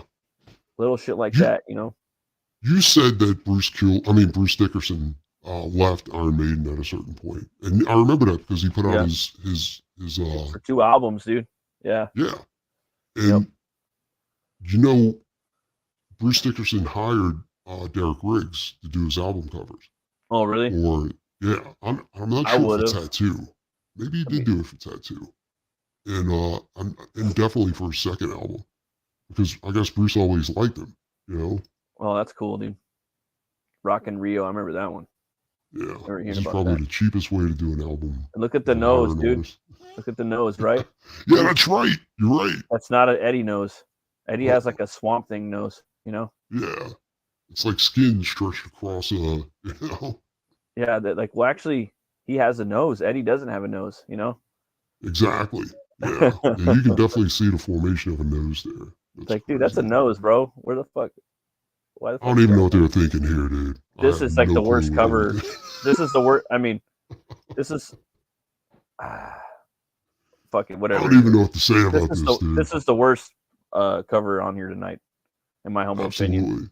I mean, it's just like a bunch of like cut and pasted like images onto a fucking album cover, right? This was when 3D art was getting, like 3D modeling was becoming a thing. I'm just not into that shit. Amazed by it. Yeah, I'm right. Dude, this is the worst piece of art I've ever seen. It just makes me want to like, I don't know. They started doing animation like this. Too. Like, remember that? I just want to throw up. No. Let's just pose a bunch of mannequins. Now maybe we're on something here. But this isn't Derek Riggs. This is who is this? This is Melvin Grant. Hey, but you know what? This is pretty dope. The concept's dope. Yeah. But you know what? The style reminds me of when Derek first started out in 81. You know what I'm saying? Because it's leaning heavy on airbrush. Yeah, and the clouds and stuff. But this is definitely cool. I like the skull. I like it. Yeah. Horseman. I haven't heard this music yet. Death on the Road. Damn, that's dope. That's like some Butch Cleaver shit. Yeah, that's some like that shit. I don't know, man. You know who did this, right? Looks like a comic artist. It is. Tim Bradstreet. Dude, I was about to say, like, I was thinking, like, looks like something like Bradstreet would do, because he has like the models, and he kind of, I don't know. You could tell like he uses a lot of photo reference and models and stuff. You know what I mean? Oh, he definitely used photo reference in here. It almost looks like he's Xeroxed a lot of his shit. But I don't That's think, what I mean. Like, I don't know. There's just does something he do about that? I'm not so familiar I'm not sure with if he his does, work. but there's just something like personally, like me, I'm not into that. You know what I'm saying? What's up, Like, Zaid? what up, Phil? I'm just Yeah. like not into that myself, dude. Like, even if I see something, I try to draw it freehand. You know? I'm not into it because anybody and their mother could do this. It's just You know what something I'm saying? like It's even like, if I got even my fucking like my shit's off a little bit or something or tweaked a little bit, perspective's off, the fucking shit isn't 100% accurate. I I don't just know, don't man. like it. Like it looks like it takes the imagination out of doing It just comedy. feels like You know what I'm saying? like there's just a bunch for me. Like from back here, it looks like there's a bunch of mannequins in there. You know? Exactly. Just And pose like a bunch of people, turn their heads into skulls, and Xerox yeah, the shit out of it. and all Is that the how Tim works though, or does he actually draw this shit I forgot. I and used to know. inks it in like it's a Xerox copy? I think he probably I don't know what he does, but I know I think goes from photo reference for sure. And some of it looks dope. I mean, like some of it for a cover, you know. I like what he did Yeah. with the Stevenson covers. I do like I this don't even know cover. what to say about this, dude. Like I do like it a this little is bit, but it looks like it's CG colored or a computer color. this is definitely done on a computer. This is Melvin Grant, Mm. and that's just not Eddie. That looks like Oh you yeah, said, like Swamp Thing. again, that's one of Eddie's fucking bastard brothers, dude. Yeah, Right? exactly. Yeah, this could Yeah. have been done a little bit better. And Eddie's I mean, nose is like specifically like stretched back along like the septum a little bit, you know. This one's just something totally different. Look at looks like he's got a cavity. Yeah, you got a couple. He might have a couple cavities in there. Cavity right there. We got Bascom in the chat too. Bascom. Oh, hey, what's up, dude? Thanks for tuning in, boys. I like this Yeah, cover. we're going full on computer art here, dude. I do like this cover though. I like it too. I think now this is getting closer to traditional Eddie.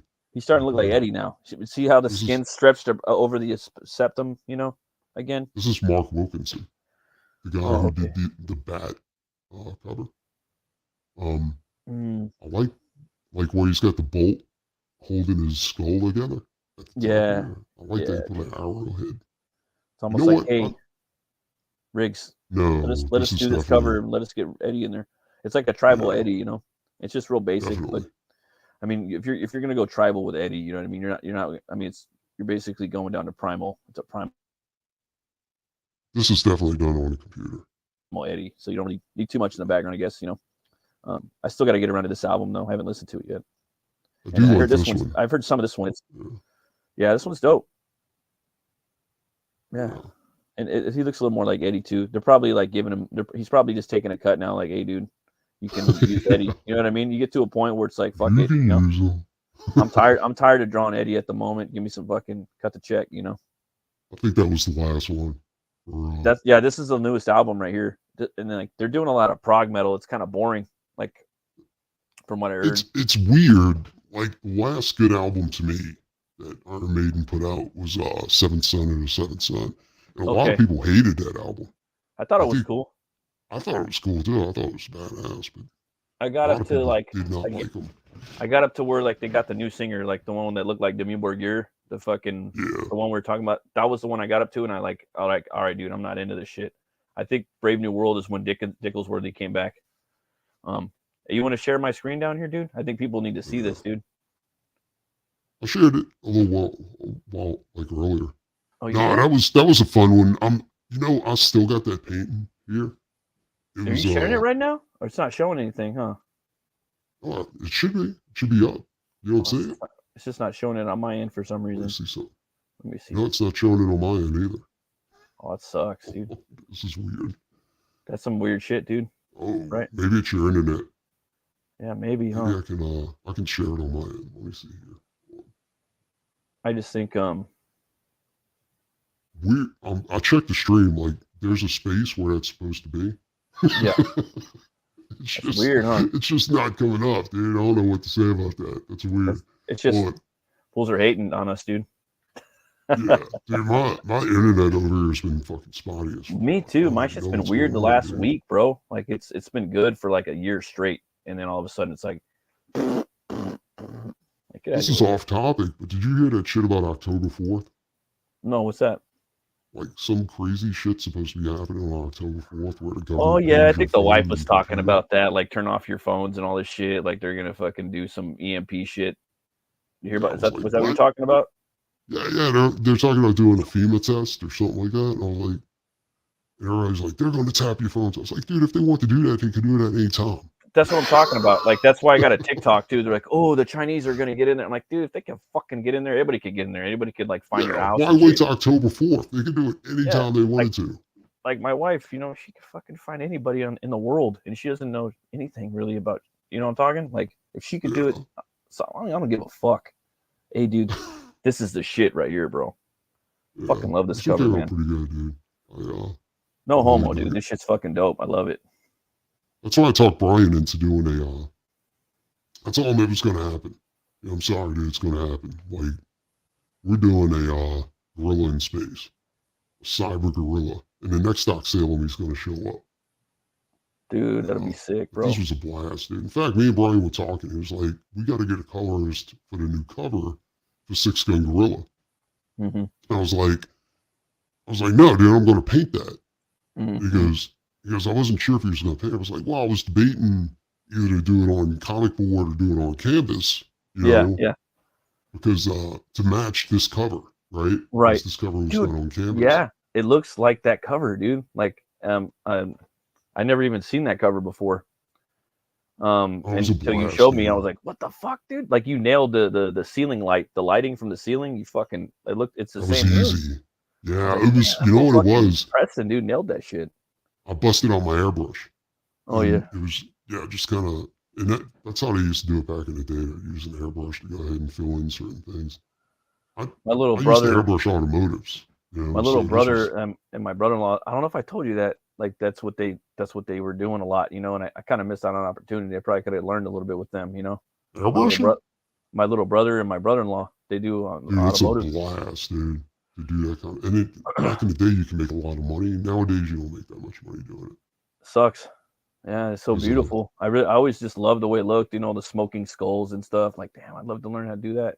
I just thought it was this just too was, much. I couldn't handle it, you know. this was my favorite part right here. Is The the smoke. smoke coming off the match, and the cigar. It You know looked what I'm like it saying? would be fun, just the smoke. Like when I seen Yeah. people doing. That's the fun part about painting though, is trying to like sell something like that. You know what I'm saying? Like trying to make We go people into the believe that these things are really, lived in, right? like that's, yeah, exactly. Kind of going back to Making the it lived look in good. environment, right? Yep. Like here, this is what I'm talking about. Like this dude's cheating. Right. He's dropping the cards. He's got that shit on the table. He's holding an ace of spades, and the ace of spades is falling off the table. It's like dogs playing poker. One of We them's got always Literature Devil cheating. over there too. I didn't even see that. Yeah, Lit Devil, fucking Tug. There's all caps. You got Black Flag up there. John, the Dan Fraga's up there too. King Toad. King Toad. Damn, you got King Toad up in there too. Yeah. Where's Butch Cleaver at? You said Butch Cleaver is running around in there too? I don't know. I have to look, dude. Just Grade fucking around. 0.5 right here. Rated 0.5, man. That's some OG CG shit, dog. That's like this OG. is way Sim. Yep. Back here in the window. Yeah. That's some OG CG right there. Butch Cleaver somewhere, isn't it? Maybe I did. thought I did. No, I'm just fucking with you. No, I'm serious. I thought I had Butch Cleaver somewhere in there. Maybe He's up in the rafters, about ready to pounce on them fools now. Yeah, I know, right? And since this was I'll repaint that bitch and put Butch Cleaver in there. I still got the paint. I'll just go back in there and edit it. Because it was 6 gun 8, I made sure to put the 8 on his belt buckle. You know? Yeah, that's dope, dude. Oh, he's an 8-gun gorilla, right? 8-gun gorilla. That's it, right. That's just like the next step up, right? He's got 8 barrels. You know what I mean? It's like do. Like, I don't know. He's holding 2 guns with his feet. And he's like, Oh yeah, yeah. I did that with one of the pictures, and like Brian used to wear. I did some fan art for Brian, and Brian would wear suspenders sometimes. So I found like these Gatling guns strapped to the suspenders for the gorilla, and he's shooting them like that. And he's holding the guns in his feet, and then he's holding more. So he has six guns. You know, actually shooting 6 guns. I like, all right, 1, 2, 3, 4, 5, I wonder 6. why Brian never had that in his comics so far. What's You know that? what I'm saying? Like having 6-gun gorilla, like, you know, holding himself up on a bar with one hand and then having like a shotgun held by his feet and a 6-gun, like a revolver Right. held by his, you know what I'm saying? Like, And I wanted to give him a cape. I gave him a cape, so I gave him a fucking poncho, like all like big as fuck, like Batman. And he's jumping Dude, on I'm the totally shirt. doing that in that new 6-gun book. I'm totally doing that. It's like, and then, dude, the face. I really wanted a reference from Congo. Remember those fucked up gorillas in there? Oh, yeah. And Yeah, they that look was fucked so up. metal, dude. Their faces. I was like, Yeah, dude, they're I all want pale and shit. Was it? That was the one with the white gorillas, right? Yeah, Michael Crichton and Bruce Campbell and all those other Dude, he cats. killed it there, dude. That But was like some awesome. like they had the boils, the bubbles on their face from all the lava, you know. Yeah. But even if you get like past that, dude, just their faces, man, they're so fucking terrifying. Oh, dude, it was crazy. That And was I was like, horror at its best. I had to reference that shit to try to do the art for him. I wanted him to look so terrifying. Couldn't get it, but I tried. I gotta mute the sound on this because get in trouble. It's playing 2 minutes to midnight throughout the whole video. But it's all the incarnations of Eddie on stage. Oh, nice. Hell yeah. Yeah, they'll get you. Hey, you're on TikTok too, huh? I am, but I don't post anything on I there. followed Not you, because man. I see you on there. I just it's see not you because on. I hate TikTok, just because I just don't have a lot of time, you know, to go and create TikTok videos. I'm doing I'm just like trying to figure out ways to like post both, dude, at the same time. You know what I mean? I'm like I fucking around. wish there was I'm a way to do experimenting. that. There is. Like, there's a program where you just drop it in that program and Well, no, you can you make one and one or the other. Like you can make, let's say you have a picture, right? Like there's a lot of different things you could do. You know, like say there's a drawing, a panel that you want to show off of Nine Devils, right? And maybe you draw that, maybe you take a picture of that panel and then you post it up on Twitter, like a little sample, say something about it that's interesting and evocative or something, you know. Then maybe you take that panel, right, and then you film it for fucking 15 seconds and you do something, right? Then you take that, you put it into YouTube Shorts, and you find some fucking metal you like, and you slap some metal on that, you know. Then you save that. Then you save that video, and then you fucking move it over to TikTok, and you put it on TikTok, and fucking boom, you got that same piece of art in 3 different spots within like 20 minutes. Right now, one day a week. I'm building a Black Beauty. Motorcycle? Les Paul. Oh, Les Paul. Okay. Yeah. And it's a 3 pickup Les Paul guitar. And Nice. so I've been trying to figure out ways to stain the wood and figure out different shit I'm going to do with it and all that kind of stuff. Yeah. And, yeah, dude, it's this, like this first one, I'm not going to go too crazy, but the second one, I'm thinking about carving the body or something like that. Oh, that's nice. It and shit like that, you know? Yeah. Dude. You should like take pictures of that or film it, dude. Dude, I'm doing a whole video series on it, right? Oh, that'd be dope, dude. Because the guitar companies, like, they're paying me to put the videos up. Oh, you know? nice. And fuck yeah.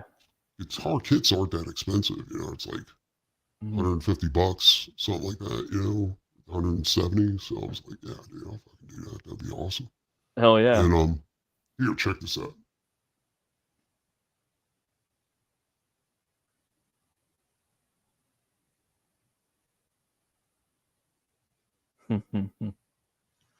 Some crazy ass shit, son.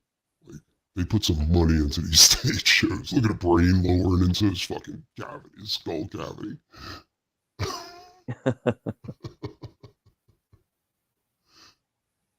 And you gotta figure, like, this thing is not small. Yeah, right. It's fucking metal, dude. This fucking thing is massive.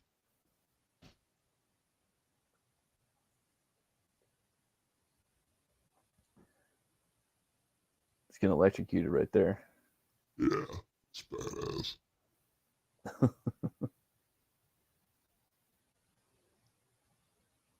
This is the one you were talking about, I think. Live After Death. No, not Live After Death. This is oh wait, hold on. There's a new one right I here. think I missed a bunch of them. Okay, hold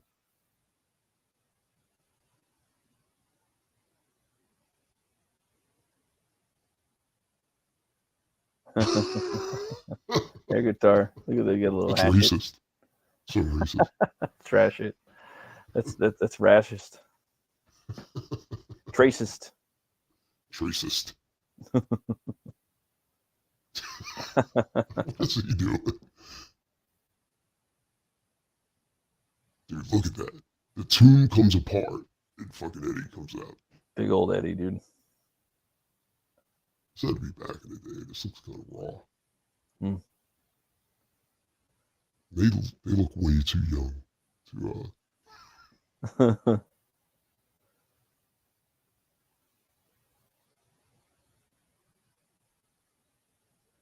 It's like, how could you not like fucking have that guy doing your album art for everything, you know? exactly. He's literally like, he's part of the band in some regards. You know what I mean? He's part of the business, you know? Well, from what I read, like they eventually brought Derek Riggs back, but the Yeah. problem was that I mean, like it's the same thing that I tell you with Drowning Pool. Like I Yeah. was cool with doing shit for Drowning Pool, but the problem was I wasn't excited about it because they weren't Drowning Pool like they were. You know, they're Drowning Pool Yeah. now. And dude, you see that? I never noticed that before, but the drum kit is Eddie's head.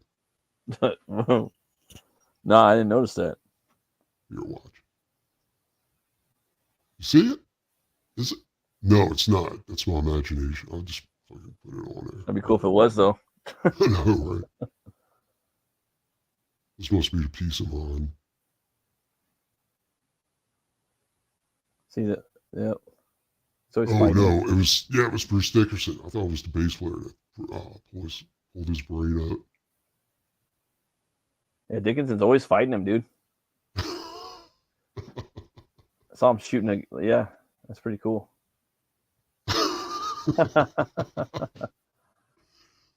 Dude, how sick is that? I think that's a dude on stilts. Yeah, On yeah. stilts, like. That's the way you do it too. This is the one I was talking about right there. That's the seventh son of a seventh son, huh? Yeah. But look at the fetus. Yeah, that's pretty massive. It's huge.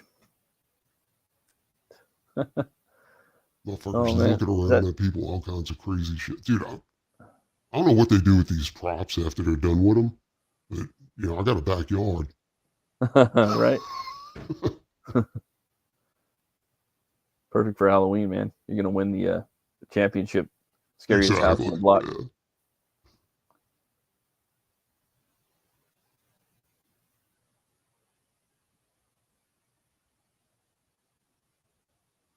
Yeah, dude's jumping around on those things. Look at that. Oh, no, dude, these guys are experts. At least this dude is. That dude don't. Or he's on acid. He's good. He's good at his job.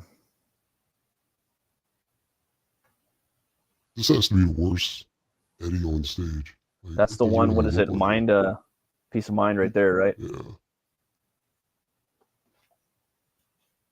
Straight jacket.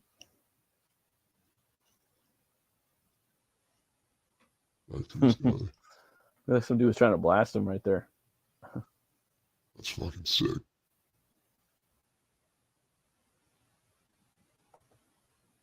That's the drum kit right underneath him.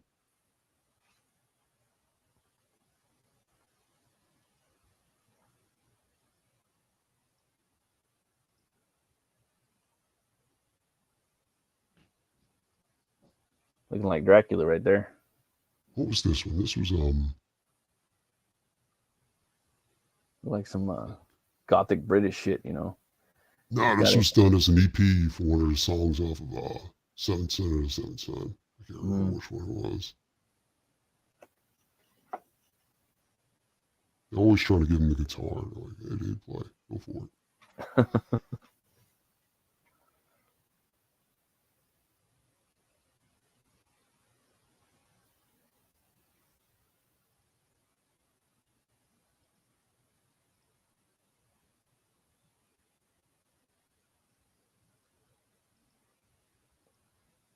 Video's long as fuck.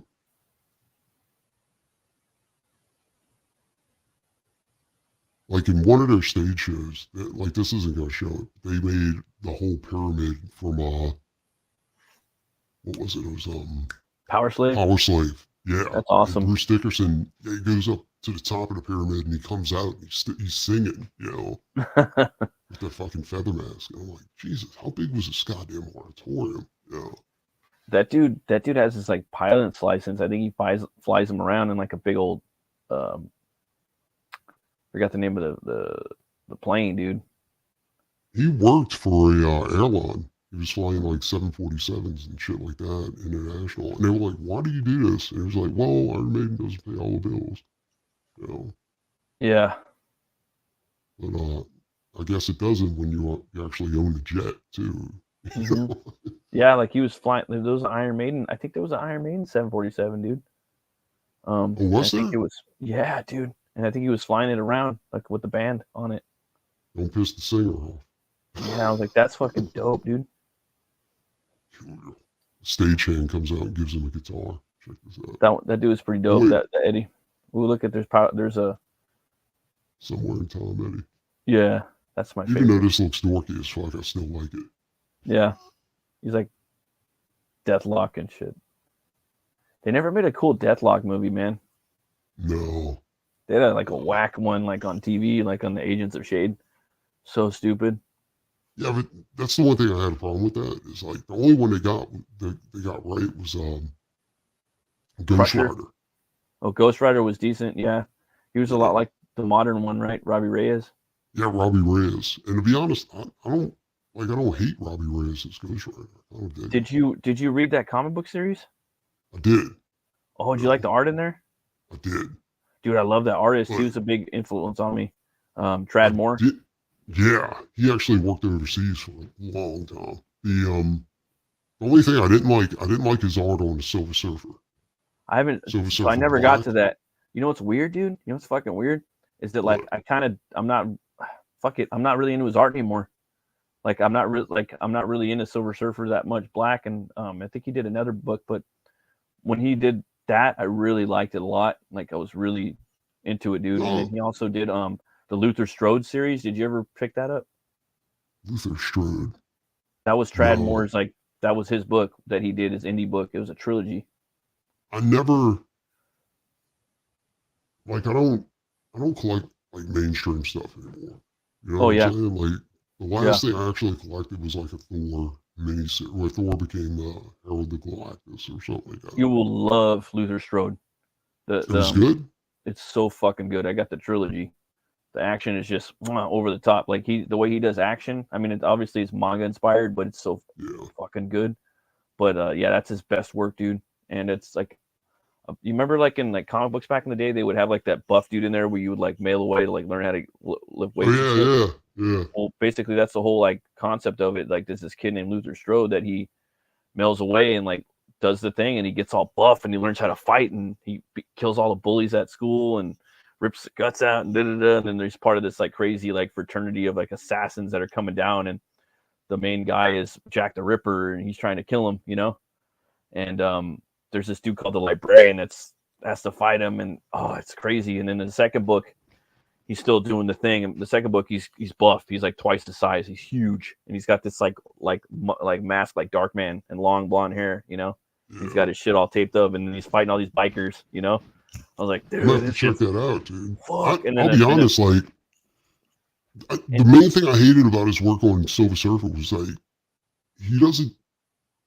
Well, his artwork is really rubber bandy. You know what I'm saying? Like really rubber bandy. Yeah. He doesn't do like joints or anything like that. Like he doesn't really care about anatomy. He just kind of. And the Robbie Reyes Ghost Rider series was so good, and the artwork was so good in that there were times that I didn't even notice. Like he was just doing rubber bandy like arms and shit like that. You know?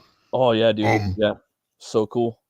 Yeah, it was, and plus the concept of Robbie Reyes was awesome. Like having he designed that Robbie Reyes, the metalhead, the metal skull and everything with the flame coming out the center of it. You know, like that was dope. And I think the reason why I liked Robbie Reyes, I'm a huge Ghost Rider fan, like huge. I had the first appearance of Ghost Rider. I had to sell it because my fucking dog needed a knee replacement. Oh man. Anyway, like when the Robbie Reyes Ghost Rider was so different from the Danny Ketch or and Johnny Blaze that I never seen it as the same thing. You know what I'm saying? Or the only thing that was the same was the Ghost Rider monocle name. You know, and more like Ghost Driver. You know. Yeah, I mean, I love motorcycles, but I'm really a car guy. You know, like I love American muscle. Yeah. And yeah, dude, it was just the concept of having a Ghost Rider surf on top of a muscle car was just so badass, dude. Yeah. You know? Yeah, and it was dope, dude. I love the art in there, and just I really liked it. And then he did a Venom story that was cool, but and then the end of Luther Strode, man, he by the third book he's a fucking monster. He's huge. So I'm telling you, in the first book he's Peter Parker size, dude. He's like Kick-Ass size in the first book, and he gets bigger. In the second book, he's like Jason Voorhees and Michael Myers and like Kane and like the wrestler, you know, dope. I like the second one, like they're all good. And by the third book, he is huge. He's like the Hulk size, like not the Hulk, but so big. And he's fighting at the end. He's fighting Kane from the Bible. Like that's who the main bad guy is. Yeah, that it all goes back to Kane. You know what I mean? And like, dude, it's so good, bro. It's I gotta check that out, dude. Do you think this dude does better like urban type of comics than he does like cosmic? Yeah, I like it. Yeah, but you know what? To be honest with, no, because I seen his Doctor Strange shit, and then his Ghost Rider, or I'm sorry, his the one you're just talking about, Silver Surfer Black, and I was just like, I don't know. I mean, like he does it good, obviously, and it's very like kaleidoscopic. It's good for what it is. It's just abstract, kaleidoscopic, liquid, fluid. But I just no, dude. I like him in the streets doing the Robbie Reyes shit. I like him in the streets doing Luther Strode shit, fighting these big epic battles on the freeways, and you know he's punching the ground and dude, it's like Dragon Ball Z, and you could see his influences. You know, it's manga, but it's like American too. And then he throws in his rubber bandy shit, and that dude. He was a big influence on me when I was doing Butch Cleaver. Like the first book, I was reading that shit a lot, like getting ideas. I can see that. Yeah, it was like a lot of fun, and for me, I was just like all about how am I gonna fucking get some action going? Like where's the action at? Like how am I gonna tell like I don't know what the fuck I'm doing, but I mean, how am I gonna tell action through comics? You know. Well, like when people go ahead and they mimic their heroes, like their favorite artist. Yeah. I don't think that's a big deal. You know, I don't either. Because I used to though, but as of late, I don't give a fuck anymore. I think what happens is that you start out that way and you model their style, and then you eventually, because you're going to find your own path, no matter what. Actually, yeah, it doesn't. It doesn't matter if you force yourself to mimic somebody's style. Yeah, you're not going to keep that up, especially if you're working all the time. You know, you ain't going to have time to say, "Oh, how did he do that?" Yeah, you know? eventually, the microscope's going to fucking fall out of your hand, and you're going to be like, "Oh, I like it. What do I know?" Because exactly, you have to do it out of instinct, you know, and some of that's going to stick, but not everything. Yeah. The one thing that irritated me about Silver Surfer Black was I didn't think that dude was a bad artist. I just didn't think he was good at doing that. You know, it was just too abstracty. But everybody was saying, dude, this guy's he's just like Jack Kirby. I was like, this dude is nothing like Jack Kirby. Wow, you know what I'm saying?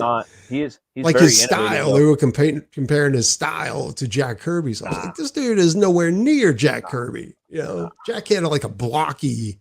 Yeah, it's like Nola, big Nola, dog, like or something. You know what I mean? Yeah. Like, but no, he's rubber bandy. That's a good way to put it. No, he's rubber bandy. Like he didn't really care about joints. He would just you could tell like this dude used to draw in like quick. You know, like he was just and there's nothing wrong with that, dude. Like just drawing quick and doing it out of instinct. I noticed you posted something about your Viking series. Oh yeah. I'm trying to post up like a panel every week. You know what I mean? Just to keep people engaged, hopefully with the book. You know, I'm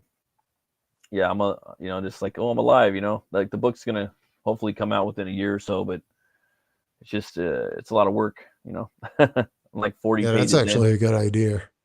I might have to start doing that because I started working on non-devils again. Oh, And and I don't care, man. Like some people are like, dude, you need to post the best art you could possibly ever put out there. If you're gonna put, and I'm just like, nah, fuck that. Like this is me. Like some pages look like a comic book. Some pages aren't gonna have a lot of detail in them, or some I don't panels. think You know? I don't think it has to be the best art, but I do Yep. think that whenever you post something, it's gotta be something that's going to get people excited. That's You know what I'm saying? Like, yeah. Like it can't be just like that's what I was trying to explain to Chimera. Like it was like, can I post this? I was like, no. Because it's not that it's bad, it's just that this is a normal page. You know what I'm saying? Yeah. This is just like a transition. It's not anything great. Wait until we have something bloody and action packed or like a splash page. Then you share that because people are going to be like, I really want to read that book. You know what I'm saying? But like with something where it's just like, people are going to be like, I'm not interested. Oh yeah, you're gonna get. Well, yeah. Sometimes though, I'll post stuff where I'll be like, damn, I'm really proud of this. You know what I mean? Like this is something cool, you know, and won't get any response. And sometimes I'll post like something where I just feel kind of like, you know, I like this, and but it's not really something I'm like 100% like. This isn't a big action page, you know, or panel. You know, some people fucking like it. I don't get it. It's never like what I expect it to be. You know, as far as like retweets and likes and things like that. It's fucking crazy. Is this you right here? Hold on. Yeah, that's me, or that's mine. Yeah, it's pretty badass. That's definitely Kirby-esque. Oh, thanks. Yeah, especially this pose right there with the blocky fist.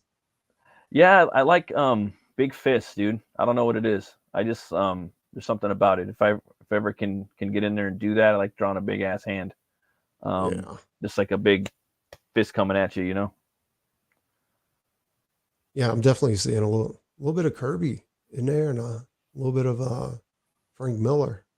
Yeah, Frank Miller is one of my influences, and Mike Mignola is a big influence, and I know Kirby was a big influence by him, but a lot of people were too, you know. I don't really render like Mike Mignola too much, but I did love his blacks, you know. The way he spots his blacks and whatnot, he's definitely one of my big influences.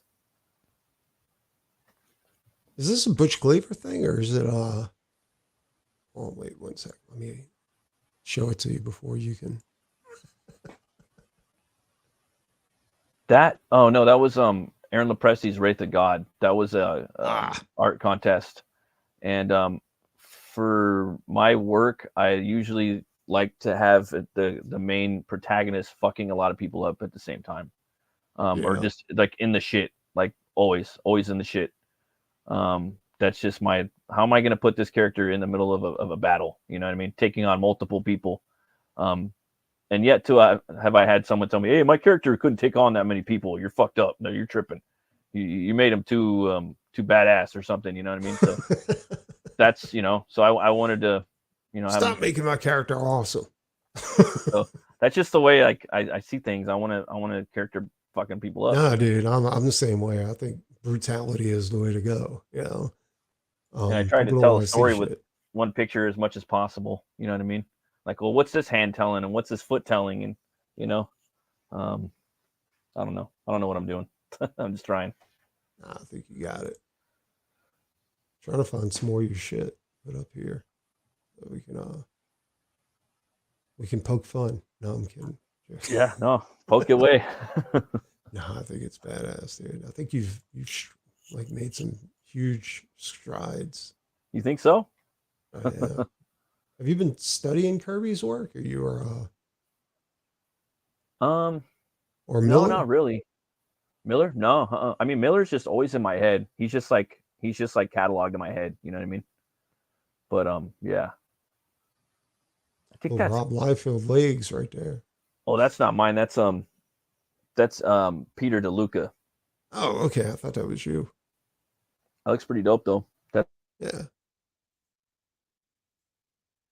It's Bloodbone. That's Edwin's character. I do want to draw that character one day though. Fucking dope. He's a big. I wish I had more time to draw more of these like CG and Iron Age characters. You know. Dude, me too. For fan art, just for fun. I just don't have time all the time. You know. Yeah, I Sometimes used there's to like have a lot of commissions time and to do that shit. I just don't anymore. yeah. Like I want to do fucking that squid guy. I wanted to do his character, the Deadpool character he's got. Trying to think. I'm pulling it up. I actually have a list of like comic book like fan art I want to draw. Like I try to chip away at it, but it's hard. Yeah, Chad Townsend. Oh, Is, okay. Shit, what'd I do? I think I fucked up. One. Oh, crap. I think it's Kid called like Squid. the Yeah, the Black Phantom. Like I really dig that character. I yeah. love Chad's style. Chad's got a badass style.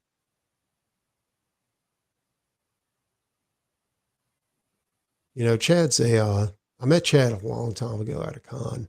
Oh, really? And they introduced me to him, and he has Tourette's, and I was like, I didn't know he was an illustrator, like he was an artist. And then when I talked to him for a little while, and I realized not only is he an artist, he's colorblind, and he's also the head of the art department, an animation studio. And I'm like, holy shit, dude. Like, that's cool. He said the way he does color is what he figures out the tones, and his wife tells him what colors work good together. It's good. It's good to have a strong lady with you. Yeah. My wife, she's not really into comics, but she's into like fashion and fashion design, and she knows, the way clothing lays and things like that. And she's designed some stuff. That's what she wanted to do. So I always show her my stuff whenever I can. Like, does this look stupid? Can you tell what's going on right here? What's going on? Because if she could see it, sometimes if there's a page where it's like, nothing really going on, like as far as gore and action, I'll even ask my kids, what's going on right here? And if they could say what's going on and they could see it, then I could I could do the panel. You know what I mean? So what I do is I try to be like pretty sneaky. And I'm like, swear, I can't get these boobs right. Can you pop those babes out? I need a model. She's like, no. That's a good idea. I never thought of that. Like they just feel uneven. I just don't know what I'm doing right now. Right. I need a point of reference. See, this is what I'm talking about, like an epic scene to kind of bring people in so that they'll be like, yeah, I want to back that shit.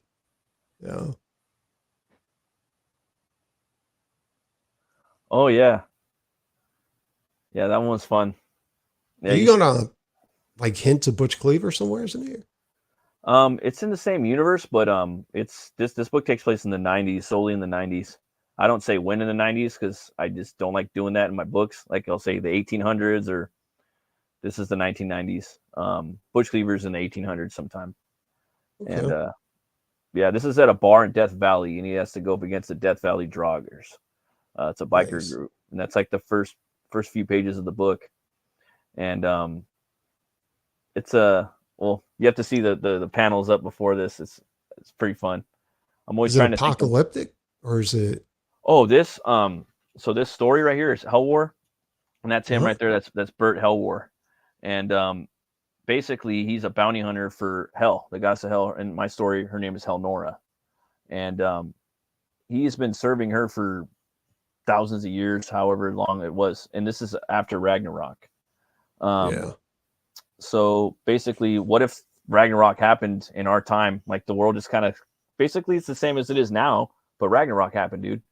So say if you went over to like Norway somewhere, right? And there's going to be a big corpse of like Jormungandr, like the world serpent is just laying in the middle of fucking Norway. It's there. His spinal column is there. And there's going to be like fucking dark elves that have built like towns in there and cities and shit, in his corpse, So that's cool. Yeah, I think that. Yeah. So it's it's the same shit. So Hollywood's still around, you know what I mean? Things might be changed a little bit because it's still like a reality, but it's a little tweaked. So it's kind of like a parallel reality a little bit. So in here, I mean, Death Valley's still around, and he's going there to collect a bounty. He's working for Elnora, and I was inspired by that movie Falling Down with Michael Douglas. In that movie, Robert Duvall's character, he's a cop, and he's his last day on the force, and all this fucked up shit happens, you know. So for Burt Helward, this is his last day, his last job, and basically once he's done, he frees his brother from Helheim, and that's what the story's about. He's trying to free his brother and get him out of hell. But something goes wrong along the way, dude. Something always goes wrong, you know what I mean? So you're gonna go to Death Valley. You're gonna go to Big Bear, California. You're gonna go to Scandinavia. You're gonna go to fucking hell. You're gonna go to Niflheim. You're gonna go to a lot of places without me spoiling too much. So it's a pretty big epic, and that's what I'm working on right now. Sweet. It's a family story though. It's a family tale, dude. It's about family. It's a family tale. It's about family trying to carry the burden of weight of the family, and he's trying to free his brother and save him. He's been working for this bitch for so many years, you know, and he wants to get his brother out of there. You know what I mean? That's awesome. And they may be part of a pantheon, they may not, you know. So yeah. No, I dig it. I like the whole concept. And he has to meddle. So if he doesn't slay by metal, play metal, or work with metal, he turns into this massive beast called the Hellbinger. So sweet. I think Thor, you know, it's my chance to do Thor, Lobo, and Hulk all in one book, kind of. So metal is kind of like it pacifies him a little bit, keeps him from raging out. Yeah, so he's a mechanic. He's a bounty hunter. He's in a metal band, so he plays guitar in a metal band. He's not the singer, but he plays the guitar, or he has to slay, and he has a guitar axe and a guitar sword. So and when he's hitting people with the sword, chopping them up, it's like down, down, down, down, down, down, down. You know what I mean? So he has to do that. If he doesn't, you know, and if he I don't want to spoil it too much. There's a lot of shit in there, so I could keep going on. It looks badass. He's got these horns grown out of his back and shit. So they're like deer horns. Almost, right? Yeah. When he turns into the Hellbender, though, it just kind of goes full on like deer and moose, and he's just a full like kind of elemental outside type dude without giving too much away. Nice. Sweet. Well, that's Matt's fucked up family story, I guess. Right. All right. Well, it's 2:00 in the morning. I got to wrap this up because I need to get something to eat. Matt's got work in the morning, I think. Yeah. Every day except for Sunday. Yeah. That's you guys day. Like, share, and subscribe, and we'll see you next Monday, if the gods will it. I don't know what we're doing yet. Something good. Yeah. Maybe Slayer, or we might do Bisley. I don't know. Bisley would be awesome. We could do Bisley. Let's do Bisley. Fuck it. Do it. You know, Halloween's coming up, and you know we're going to do the Misfits. Oh, and I'm gonna be closing up my Butch Cleaver campaign too. I have I'm closing it up on the last Thursday of the month on my show. I'm not going to be doing the open the gates. I'm doing a closeout stream on my show. So if you want to come on for maybe an hour, I'll come. That'd be cool. We'll do that. Say what up. If not, you're busy. I understand. But I'll do a sketch while we're doing the fuck they want. While you're doing the closeout of your campaign. Ooh, that'd be sick, dude. Yeah. I like Butch Cleaver. He's badass. Hell yeah. I just wanted to kind of close it out, you know. It's been 2 years, so it's time to close her down. And so. Oh, your original campaign's still open? The second one, dude. The second one, it's just been open. The store's been open for 2 years, so I'm just kind of wanting to close it down and kind of move on for a little bit. And I don't know what I'm going to do after that, but yeah, and there's still some tchotchkes like for the next few backers. I get it. I got like a metal bottle opener, all kinds of stuff. I got your trading cards up on there. Oh, sweet. I put up, like I had the Doc Salem campaign open for the longest time. Yeah. And then I don't remember closing it. Like I remember I had it open just for the digital file. You know what I'm saying? Yeah. And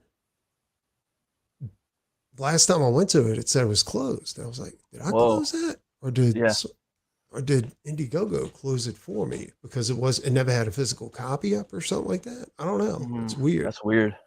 Yeah, it's weird. Or maybe because Indiegogo don't like me that much.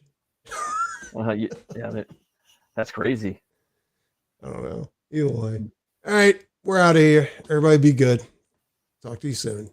Now we need a Peace. comfortable wait for